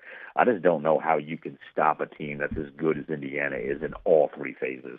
Well, let's talk about those two games then, because they're coming up on Thursday and Friday. We'll stick with Indiana and Oregon. We've seen it in Eugene. What needs to change for the Ducks to win this time around? I think they can't make the mistakes that they did, which is obviously easier said than done. They're going to ask a lot of Dante Moore, and I think he's more equipped to handle the load that they're going to put on his shoulders now than he was at the beginning of the season, but they're going to have to play mistake-free football. If there's one thing that we've learned from watching Indiana this year, you can't make mistakes against them. They don't make mistakes. I think that's probably the biggest luxury that Kurt Cignetti brings with the program, is that they don't have superstars at a lot of the positions, but they're not making mistakes. I think Oregon is equipped to handle it, especially as they continue to get more healthy on the outside, because they got a lot of weapons on the outside. I like Oregon a lot. I think Dante Moore is a really, really great quarterback. It's just going to come down to his decision-making, and then can he make some of the big throws that he did not make in that first matchup. And then you move down to the Fiesta Bowl. Ole Miss and Miami. Rebs still rolling, and I think that win in the Sugar Bowl really kind of derailed some of LSU's efforts with getting some people from Oxford to Baton Rouge. That pipeline seems to have dried up. But now the Rebs head to the Fiesta Bowl to try to get a berth in a national championship game. Do you think they beat Miami? No, I don't. I don't think they can block up front. And that's not to say that their offensive line isn't good enough, but, I mean, Reuben Bain and friends, but it's really been a lot of Reuben Bain. He has been dominating. I mean, that's the biggest takeaway from Miami, is that their defense it's men amongst boys, and all Carson Beck has done is not screw it up, which is pretty much all that you want him to do. If it's going to be low-scoring games and he just has to make one or two big throws, and they run the ball really well with Mark Fletcher, and you have Reuben Bain, who's getting multiple sacks a game, pressuring constantly, making special teams plays. I mean, he has really shown why people were so high on him at the beginning of the year, and I think the impact that he makes really elevates everybody else on that defensive line from Miami, and those are all good players, but you're seeing it with him. I mean, he's one of the best players on the field whenever he's on the field, and I don't know what Ole Miss's game plan is going to be to stop him, because we've seen Texas A&M could not stop him. Ohio State, who had one of the best offensive lines in Ryan Day, calling plays for him, although maybe they should have went back to Brian Hartline, but whatever. They couldn't stop him. Now, they've had offensive line issues, but if you can't block, you're going to be in a whole lot of trouble if you're Ole Miss. Trinidad Chambliss is fun, but it's not going to be fun if Reuben Bain is chasing him for his life throughout the course of the game. One of the perceived weaknesses of Ole Miss's defense really all year has been the run defense at times. Do you think Miami finds success on the ground with Fletcher? That should be their plan. If they're asking Carson Beck I'll say 27. I'll set the number at 27. If he's throwing the ball more than 27 times, odds are something's not going well for Miami. But if you hit that sweet spot of like 22 to 24 pass attempts for Carson Beck, and then you're hitting 22 carries for Mark Fletcher, you're going to win the football game because Fletcher is so good. And then again, at that point, you're just not having Carson Beck throw it. Literally, their biggest weakness, Miami, is his decision making because he struggles by trying to do a little too much at times. So I think if they can dominate in the run game against Ole Miss, then it's going to be a very, very long evening for the Rebels. But this is why we play the game, because I would have said the same thing about Georgia, and then in the second half, it felt like Ole Miss was punking them. It did. Certainly was. I was in the building that night. It was an impressive effort by the Rebs against Georgia. All right, big picture here before we get you out of here. Your thoughts on the entire state of what's going on here, where you're having coaching staffs entertain 60 guys over the course of 2 weeks, and you got entire rosters in flux and guys negotiating to stay. And like, what do you think of this month of college football?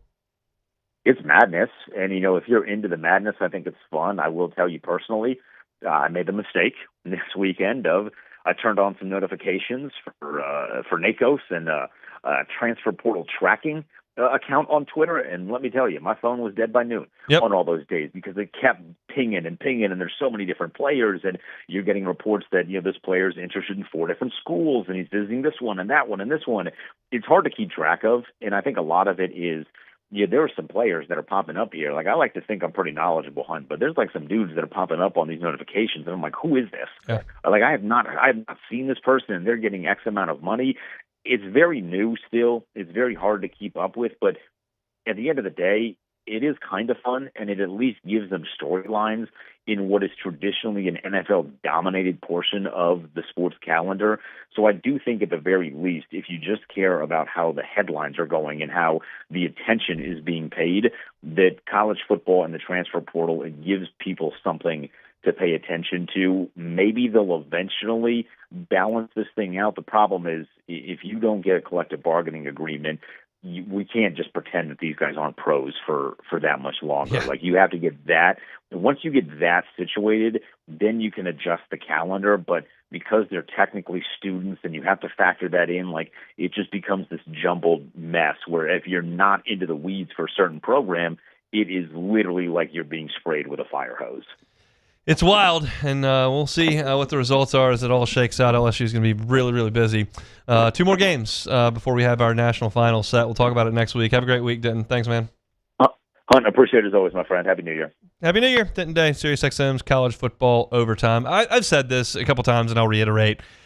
For my line of work, the transfer portal is incredible. It's content constant. Something new to talk about, some drama here, position of need here, position battle with this guy here, this school here. And so it's great for us. I'm fascinated when the baseball transfer portal opens up there in July, and I'm trying to see who LSU might grab and who's in the mix. And like, I'm fascinated by it. I am. But I can also stand on the other side of the fence and go, this is ridiculous.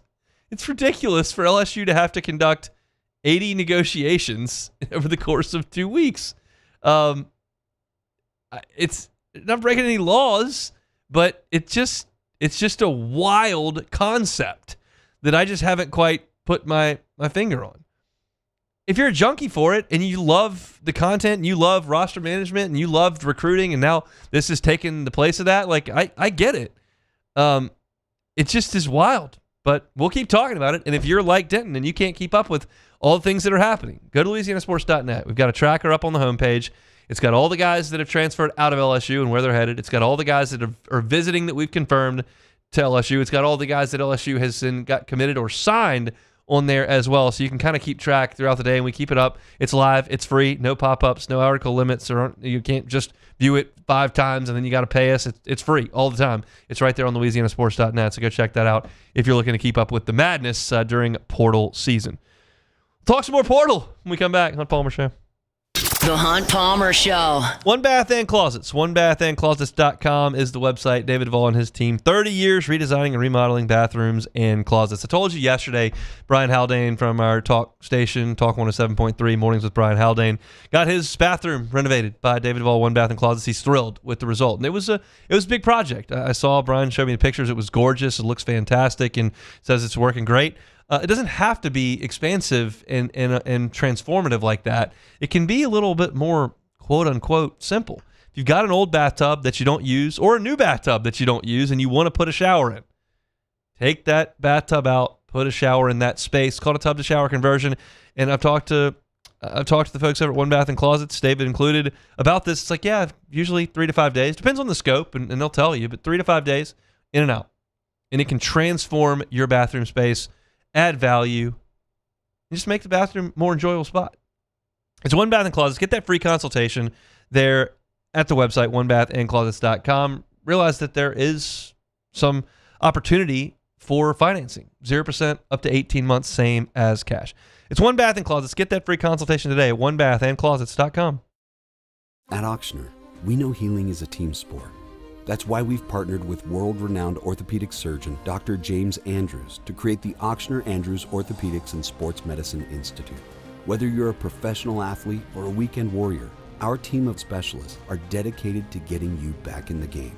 So whatever your reasons are for reaching your personal best, we've only got one: you. Ochsner Andrews Institute. Long live you. When it comes to choosing energy for your family and your home, make the smart choice with natural gas. You can count on efficient and affordable natural gas to keep you comfortable and reduce your environmental impact to help protect our planet. Together, we're fueling our energy future. Atmos Energy. When you can't rely on technology, you can rely on Mountain Cold Refreshment. Dave's back on. Coors Light. Choose chill. Lock Meredith, Sean Fagan and Associates has won for our clients over $175 million over the decades, but our greatest success is our clients who have chosen and trusted us to help them. Whether you hire us at all, give us a call. You've got nothing to lose. Hi, I'm Sean Fagan. If you get injured, you could be staring at medical bills, repair costs, and lost income. Life can be turned upside down. At Lock Meredith, Sean Fagan and Associates, we'll work to turn your world right side up. Hire us, and like thousands of our clients, you'll be glad you did. South Louisiana, it's turnaround season, and River Parish Contractors is calling in the best of the best. We're hiring pipe fitters, ironworkers, boilermakers, combo and structural welders, rig welders, carpenters, crane operators, dirt operators, and more. If you're ready to work, ready to earn, and ready to build something that lasts, call Big Jake at 318-547-1000 or go to rpcontractors.com. River Parish Contractors. Let's get building. This new year, Hood Dental wants you smiling bigger and healthier than ever. New patients can get a healthy gums cleaning for just $89, plus a free exam and full mouth x-rays, a $376 value. With over 3,000 five-star Google reviews, 5 local locations, and easy online scheduling with same-day care, Hood Dental makes it simple to get started. And for January only, save 15% up to $150 on restorative treatment. Schedule today at hooddentalcare.com. We typically think of stress as being bad for us. At Our Lady of the Lake and LSU, we are researching how certain types of stress, such as exercise, can be good for our immune health. By studying people under extreme stress, such as athletes, astronauts, service members, and first responders, we're learning how to improve the immune health of everyone. That's the power of research. That's You're listening to The Hunt Palmer Show on 104.5 ESPN, Baton Rouge.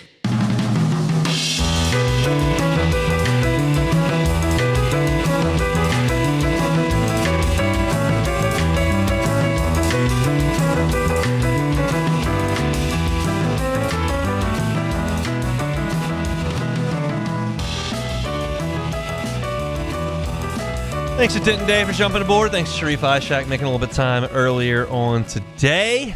Fast-moving show. This is just going to be a fast-moving month. I was talking to my wife as we prepared to leave the house yesterday morning, kind of start the year. Like, we had a day of work last Friday, but, like, Does that really count? It's one day you come back from a holiday and you got a weekend coming. So really like started the year, and she was like, oh, I don't know. You ready for like start the year? And I was like, my job kind of takes care of itself for the first 3 weeks in January, because I never have to think about, okay, what am I going to talk about today? Or, okay, what am I going to write about today? The transfer portal is just a phenomenon, and it just is a constant content churner. So yes, there's work involved with keeping up with that to an extent, but like it just pops up on the docket. Here's what you got to do.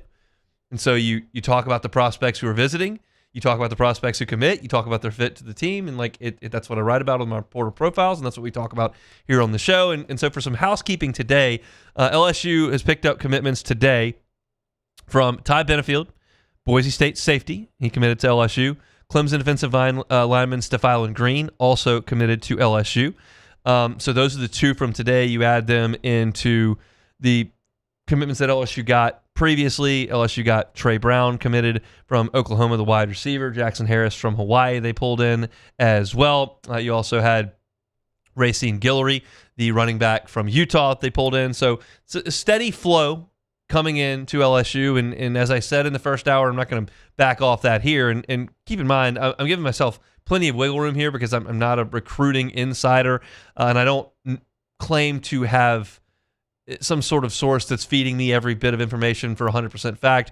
But I feel like it's reasonable to suggest that Sam Leavitt's going to join LSU's program today. It may not happen, but I realize there's wiggle room here. And you can be like, well, you're just giving yourself wiggle room. You're trying to play. I'm just telling you what I think is going to happen. I didn't say it was going to happen or it has happened. I think it's going to happen. I think Sam Leavitt will join today, and that'll be a big, big deal. And we'll talk about it as that happens today, or if it happens later on this week. But we know that quarterback's number one on the list. Got to have a quarterback. Got to have a quarterback. You don't have any. It's the most important position on the field. But beyond that, got to have offensive line. Got to. And you've seen in the last couple of days, Ori Williams has committed to Tennessee. Cohen Eccles has committed to Texas A&M. Carius Kern is committed to Ole Miss. These players that were part of this offensive line that really underperformed for the last 2 years have caught on other SEC places. And you've got to find an adequate offensive line, because I think the way that the skill positions are shaking out, it looks pretty decent on paper, but there's nothing without offensive line. We've learned that. LSU skill positions looked really good on paper this year, and it was a disaster because they couldn't block, couldn't run the ball, and the quarterback got hurt. So you got to find offensive linemen. And to this point, there's just not been a lot of reported traction on an offensive line. And I want to be very careful in defining that. That's reported traction. We don't know everything that's going on over there. We know some stuff because agents speak to some of the national guys, and because we've got some sources here, LouisianaSports.net, and we know that there are local guys that cover recruiting exceptionally well that are doing their reporting as well. And like, we know some things that are going on there. Like, we know Sam Leavitt's there. We know what they're doing there. But what we don't have is a ton of concrete information on offensive linemen. Henry Tabansi, offensive tackle from Buffalo, has been reported to visit. Don't have any sort of inclination as to how likely it is that LSU gets a commitment from him. But as we talked about before the portal ever opened, you need 6 offensive linemen. 6. Because right now, your offensive line consists of potentially Braylon Moore, potentially not, and then Weston Davis, who played for you, and then basically nobody with any skins on the wall. Nobody with any significant playing time. Nobody that you can point to and go, that's a guy we got to get a lot of playing time that's going to be a key cog in this offense. That's not to say some of the young offensive linemen can't develop into that. You've got guys that were big-time recruits. But that's the reality is you got Braylon Moore and Weston Davis right now who are in the fold who have played, and nobody else that has. You need 6.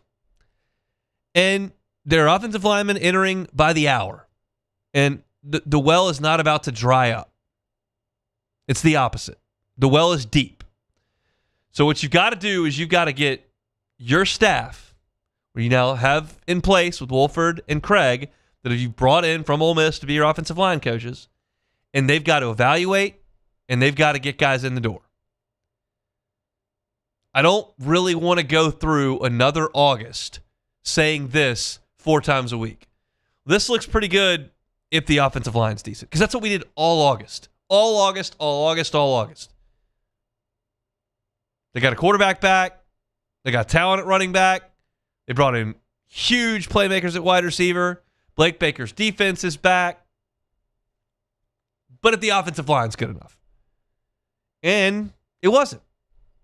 So you got to fix it. And you had to rip it down to the studs to fix it. I could hear a case to be made that LSU's offensive line underperformed solely based on scheme and coaching. I could hear that case. And it would probably be pretty compelling. But again, I feel like it was just, those were 2 of the pieces of the pie. There was some youth, some inexperience, some poor play, poor evaluation, poor development. It just didn't work. So you got to get new blood in there. And that's what I'm looking for post-Levitt. If they can get Levitt in the can today, and then that's going to ignite a direction for this team. Because keep in mind, like, there are plenty of guys in the portal who are going somewhere for 1 year. Whether they are a sophomore that's highly touted that's got eyes in the NFL, whether they're a junior that has 1 year of eligibility left, like, 1 year may be it. And you'd really like to know who your quarterback's going to be for your 1 year. And so if you don't have that information, it makes it harder to fully commit. Because what if you commit to LSU and then St. Levitt says, I'm going to Miami, and then 2 of the other targets that LSU has choose elsewhere, and now all of a sudden you're sitting there holding your hands and you don't have a quarterback, and somebody has come here to play because they think they got a chance to win big with Lane Kiffin as the coach, and you don't have a quarterback. Like, that's just part of the equation. It may be a small part of the equation. Maybe coming here for the offensive line coach, you certainly want to look at the package financially they can put together for you. There are a lot of pieces to the puzzle as to why a school would be attractive. But one of them could be quarterback. So get the quarterback, get that done, get the ink dry, and then go tell the offensive lineman, here's our direction. This is what we've got on defense. This is what we've got at playmaker. We need you to be the missing piece to this puzzle. Because we know that LSU had some dudes last year around the perimeter on defense, and then it buckled because the offensive line wasn't good enough. We got a new staff, got a new scheme. It's going to be awesome. Look at what we did at Ole Miss. Led the conference in rushing twice. Led the country in rushing once. Come on in. And that's the pitch. They got to get it done. To this point, you got a couple of wideouts. You got a tight end from Pittsburgh. You went and got a stud safety. Picked up a defensive tackle with ACC experience. You're cherry picking. You're filling holes. But you got a lot to fill. And offensive line is the biggest one besides quarterback. Those 2 dominoes need to start falling quickly. It's not an emergency right now, but I'm just, as I tweeted out, I'm kind of looking, like, where's that offensive line coming from? Right now, the only reported offensive line visitor we've got at LouisianaSports.net is Henry Tabansi. I'm confident that they will have had more and certainly have had conversation with more. Hopefully those dominoes begin to fall here in Baton Rouge. All right, that's a look at the transfer portal. Got you up to date over there at LouisianaSports.net. We'll step aside, come back, close it out on the Hunt Palmer Show. The Hunt Palmer Show. Lifetime Roofing. Find the website, lifetimeroofingla.com. You know, one of the things that was so refreshing in my conversation with the folks over at Lifetime Roofing was their commitment to this community. They are absolutely committed to this community. They do multiple roof giveaways every single year. They've done military giveaways because they know it's important to take care of the people that do business with them. In this part of the world, roofing is a very, very important deal, and it can be very expensive for some people. We understand that. And so they like to give back, and they do. And they also are so proud over at Lifetime Roofing to offer a lifetime workmanship warranty. Lifetime workmanship warranty. You don't see that. They do it at Lifetime Roofing. You're looking for financing? They've got it. 0%.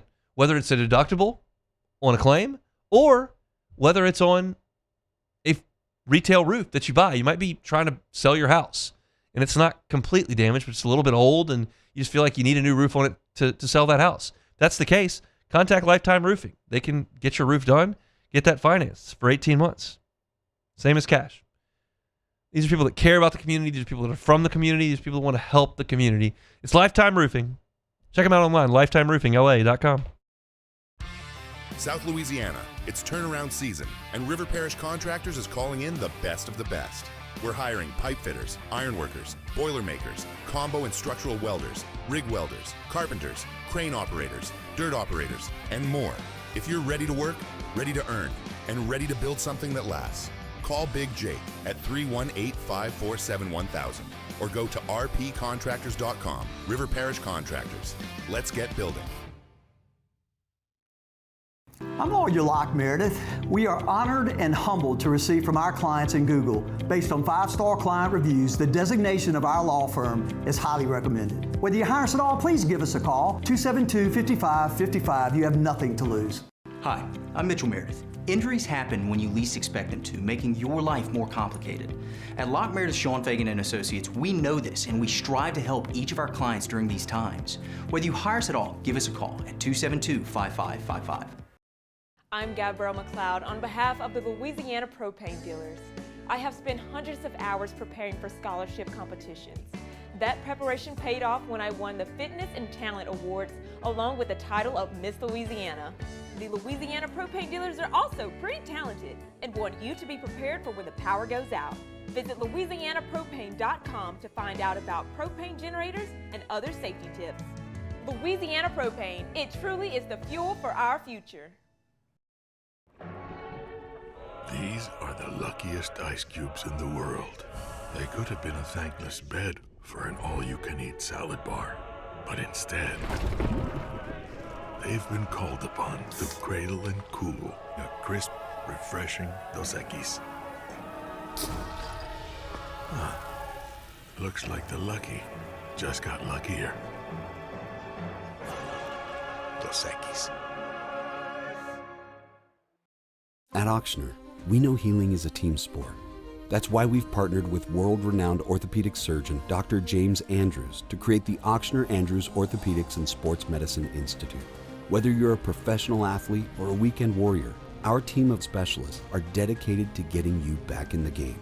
So whatever your reasons are for reaching your personal best, we've only got one: you. Auctioner Andrews Institute. Long live you. Today, we are shaping tomorrow. We are researching how extreme stress impacts the immune system, from trauma victims to athletes and even astronauts. Our work is leading the way in sepsis treatment, saving countless lives. We're unlocking the mind with music in exciting new ways. Our Lady of the Lake Health and LSU are improving the health of our state. That's the impact of champions. You're listening to The Hunt Palmer Show on 104.5 ESPN, Baton Rouge.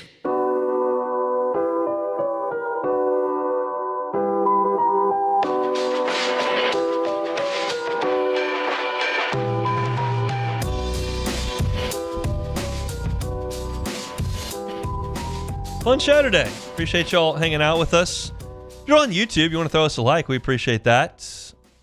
Always helps get our content in front of as many people as we possibly can. That's always the goal. Y'all are fiending for portal stuff. I get it. I understand. It's a hectic time. It's a newsworthy time, and if you approach it the right way, it can be a fun time. Also, maybe a bit of a silly time, but it's the time of year that we're in. So we'll have you covered here in LouisianaSports.net as well. Some final thoughts on LSU and South Carolina tonight on the hardwood. I choose to believe LSU is going to win this game. I was impressed by the way that LSU played in College Station against a team that was tough to play against without your starting point guard. And LSU had every chance to win that game late. You clawed back and took the lead late and just couldn't protect the ball well enough to get it done in the end. So you lose that game. South Carolina doesn't offer those kind of challenges as far as their defense. They're not a disruptive defense. They're not a physical defense. They're not a defense that gives teams a lot of problems. I think LSU should be able to get shots and hopefully make shots on this evening. I'd like to play. If LSU had De'Don Thomas tonight, I'd feel really, really confident about a win. But they don't. You got Jalen Reese. So you got to do things a little bit differently. I gave my preview of the game at the top of the show, at the top of the hour here in hour number 2. I think LSU wins the game. I think it's something like 75-70. I think it's somewhere in the neighborhood of a 2-possession win for LSU, and that would be fine. Just got to find somehow, some way to get this thing on the right side of the ledger, because you just don't want to start 0-2 with what the next 5 games bring you in league play. It's a gauntlet that you're going to have to run early. There's a part of the schedule that breaks for you a little bit, and the end is manageable for LSU. But you got to get there, and you don't want the snowball rolling downhill in a negative way. Got to get a win tonight against a South Carolina team that has not beaten a power conference team this year. They are 0-5 in those opportunities. So I'll pick LSU to win. We'll see. 6 o'clock tip-off at the Maravich Center. If you want to go check that out, highly suggest that you do so. If you're not planning on going to see some hoops, want to come play sports trivia, you can do that tonight at Court to Table. I'll be there at 8 o'clock. Hosting sports trivia, you can win gift cards, have something to drink, have some great food, which they have over there at Court to Table, and come hang out. We'll be watching the end of the LSU South Carolina game there at Court to Table. 8 o'clock on Burbank. One order of business left to do here. Just take it or leave it.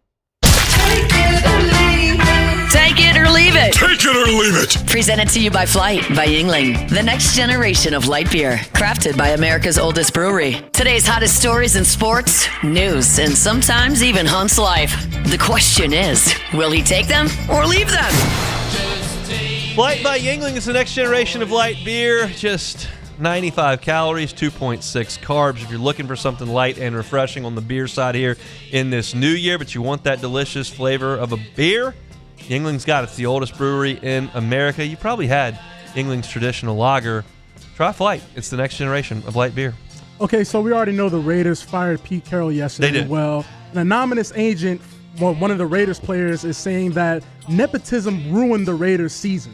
So his sons, Brennan Carroll and Nate Carroll, were the assistant quarterback coach and offensive line coach. And according to the agent, the Raiders offensive linemen took it upon themselves to schedule their own meetings with quarterback Geno Smith and running back Ashton Jeanty outside of practice in order to understand what was needed within this scheme. Are the Raiders the dumpster fire of the NFL? Take it or leave it. I would take it.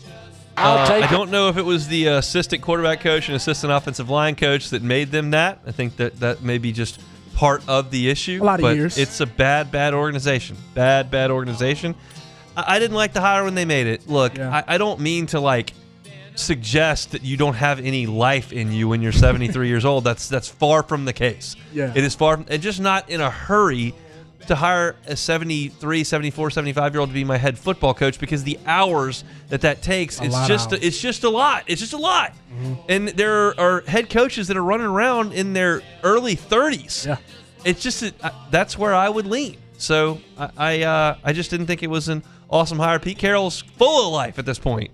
Just don't know that's the guy that I would hire to be the football coach. And he was the 6th coach since 2021 for the Raiders. That's pretty crazy. That's not good. Yeah, that's pretty crazy. So former Texas wide receiver and Arch Manning roommate Parker Livingstone just pulled the ultimate Cardinal sin as he's committed to play for Oklahoma next season. Whew. Players don't care about rivalries anymore. Take it or leave it. I'll take that. That's for sure. And that's something that's always irritated fans. I know for a certain generation, just watching Johnny Damon go from the Red Sox to the Yankees and play on the other side of that rivalry, and see Roger Clemens do the same thing, Red Sox to Yankees, Jacoby Ellsbury, and it's just be like, well, how could you possibly do that? It's like, well, they don't look at it quite like you do, especially when there's a paycheck on the other side of things. Yep. So there are probably some that don't like others. I think Cam Jordan leans into that pretty good with the Saints and the Falcons for sure. Pretty much. But it's just pretty rare at this point. It's the next paycheck. And my guy Wilson Contreras, Dexter Fowler, World Series champs with the Cubs. Boom. End up in St. Louis. John Lester ended up in St. Louis. It's just the worst, but it is what it is. I know that bothers you because you hate the Cardinals. Very much. You hate every time I wear a Cardinals biggest hat. dorks in the league. Also traded all their good players. Not going to be good again next year. Hate to see it. Really love to see it. Hey, you're going to sleep good tonight. So it's over 4,000 players currently in the transfer portal, which means there's no way that all of them find a home on a team next season. Is this system model unsustainable? Take it or leave it. I think so. I take it. I just can't imagine this is the way we're going to do things from here on out, where you just open the gates in January and have some of the teams competing for a championship, some of the teams trying to hire a coach, players leaving during the playoffs, players jet setting all over the place every January. holding their hand out for Cat. TJ Finley. There are some pieces of it that are good. I think it's good that Paul Skeens can leave Air Force and find this stage to blossom into what he's become. Certainly Jaden Daniels falls into that as well. I think what Diego Pavia was able to do is phenomenal, and I think that guys getting paid for huge stages is good. There are some inherent pieces of this that are good. Yeah. But the totality of it, if you just step back for a second, is ridiculous. It is ridiculous. And I don't know. I'm not smart enough to fix the whole thing. Yeah. Like, but this week seems a bit absurd. This is not like NFL free agency. There are not 4,000 people involved in NFL free agency while everyone's still playing. Yeah. It's just not the same.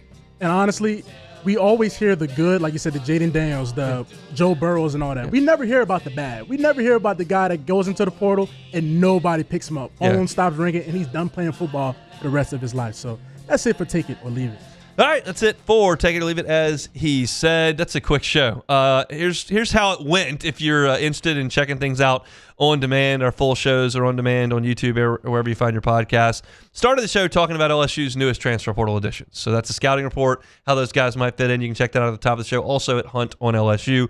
The second segment I did today was just about everybody maybe just pumping the brakes a little bit on how LSU is failing in the transfer portal. It's a bit of a long process, and it's not just a 1 week thing. So I talked about that at 1:15. Sharif talking Saints at 1:30. You can find that at Hunt on Saints. LSU South Carolina hoops preview at the top of hour 2. Denton Day talking college football playoff in hour number 2 as well. Appreciate y'all for being here. Hope to see you at court at the table tonight. Matt's going to drive you home on After Further Review. We're talking Tigers and Portal tomorrow on a Wednesday edition of the Hunt Palmer Show. The Hunt Palmer Show. Love telling you about my friends over at Auctioner. Of course, we've always talked to our doctors at Auctioner every other Monday, but now we're telling you about them every single day. I want to talk about potentially starting off the new year with a new you. It's the Kickstart 2026 Wellness Goals. Every year, you look at yourself, say, hey, I'm going to get in shape, and then by the February, you're not going to the gym, right? Well, if you set a goal too lofty, it's going to be difficult to attain. Auctioner Health says the secret is keeping your resolutions doable, not daunting. Smart, small goals. Build some momentum. Stay consistent. Stay specific. Say, hey, I'm going to run a 5K. Build up to that. Hey, I'm going to add a couple pounds of muscle. Make sure you do that. Make your measurable goals, achievable goals, realistic goals, and give yourself a time frame on those goals. You want to check all of this out, you can over at Auctioner. They're online at auctioner.com.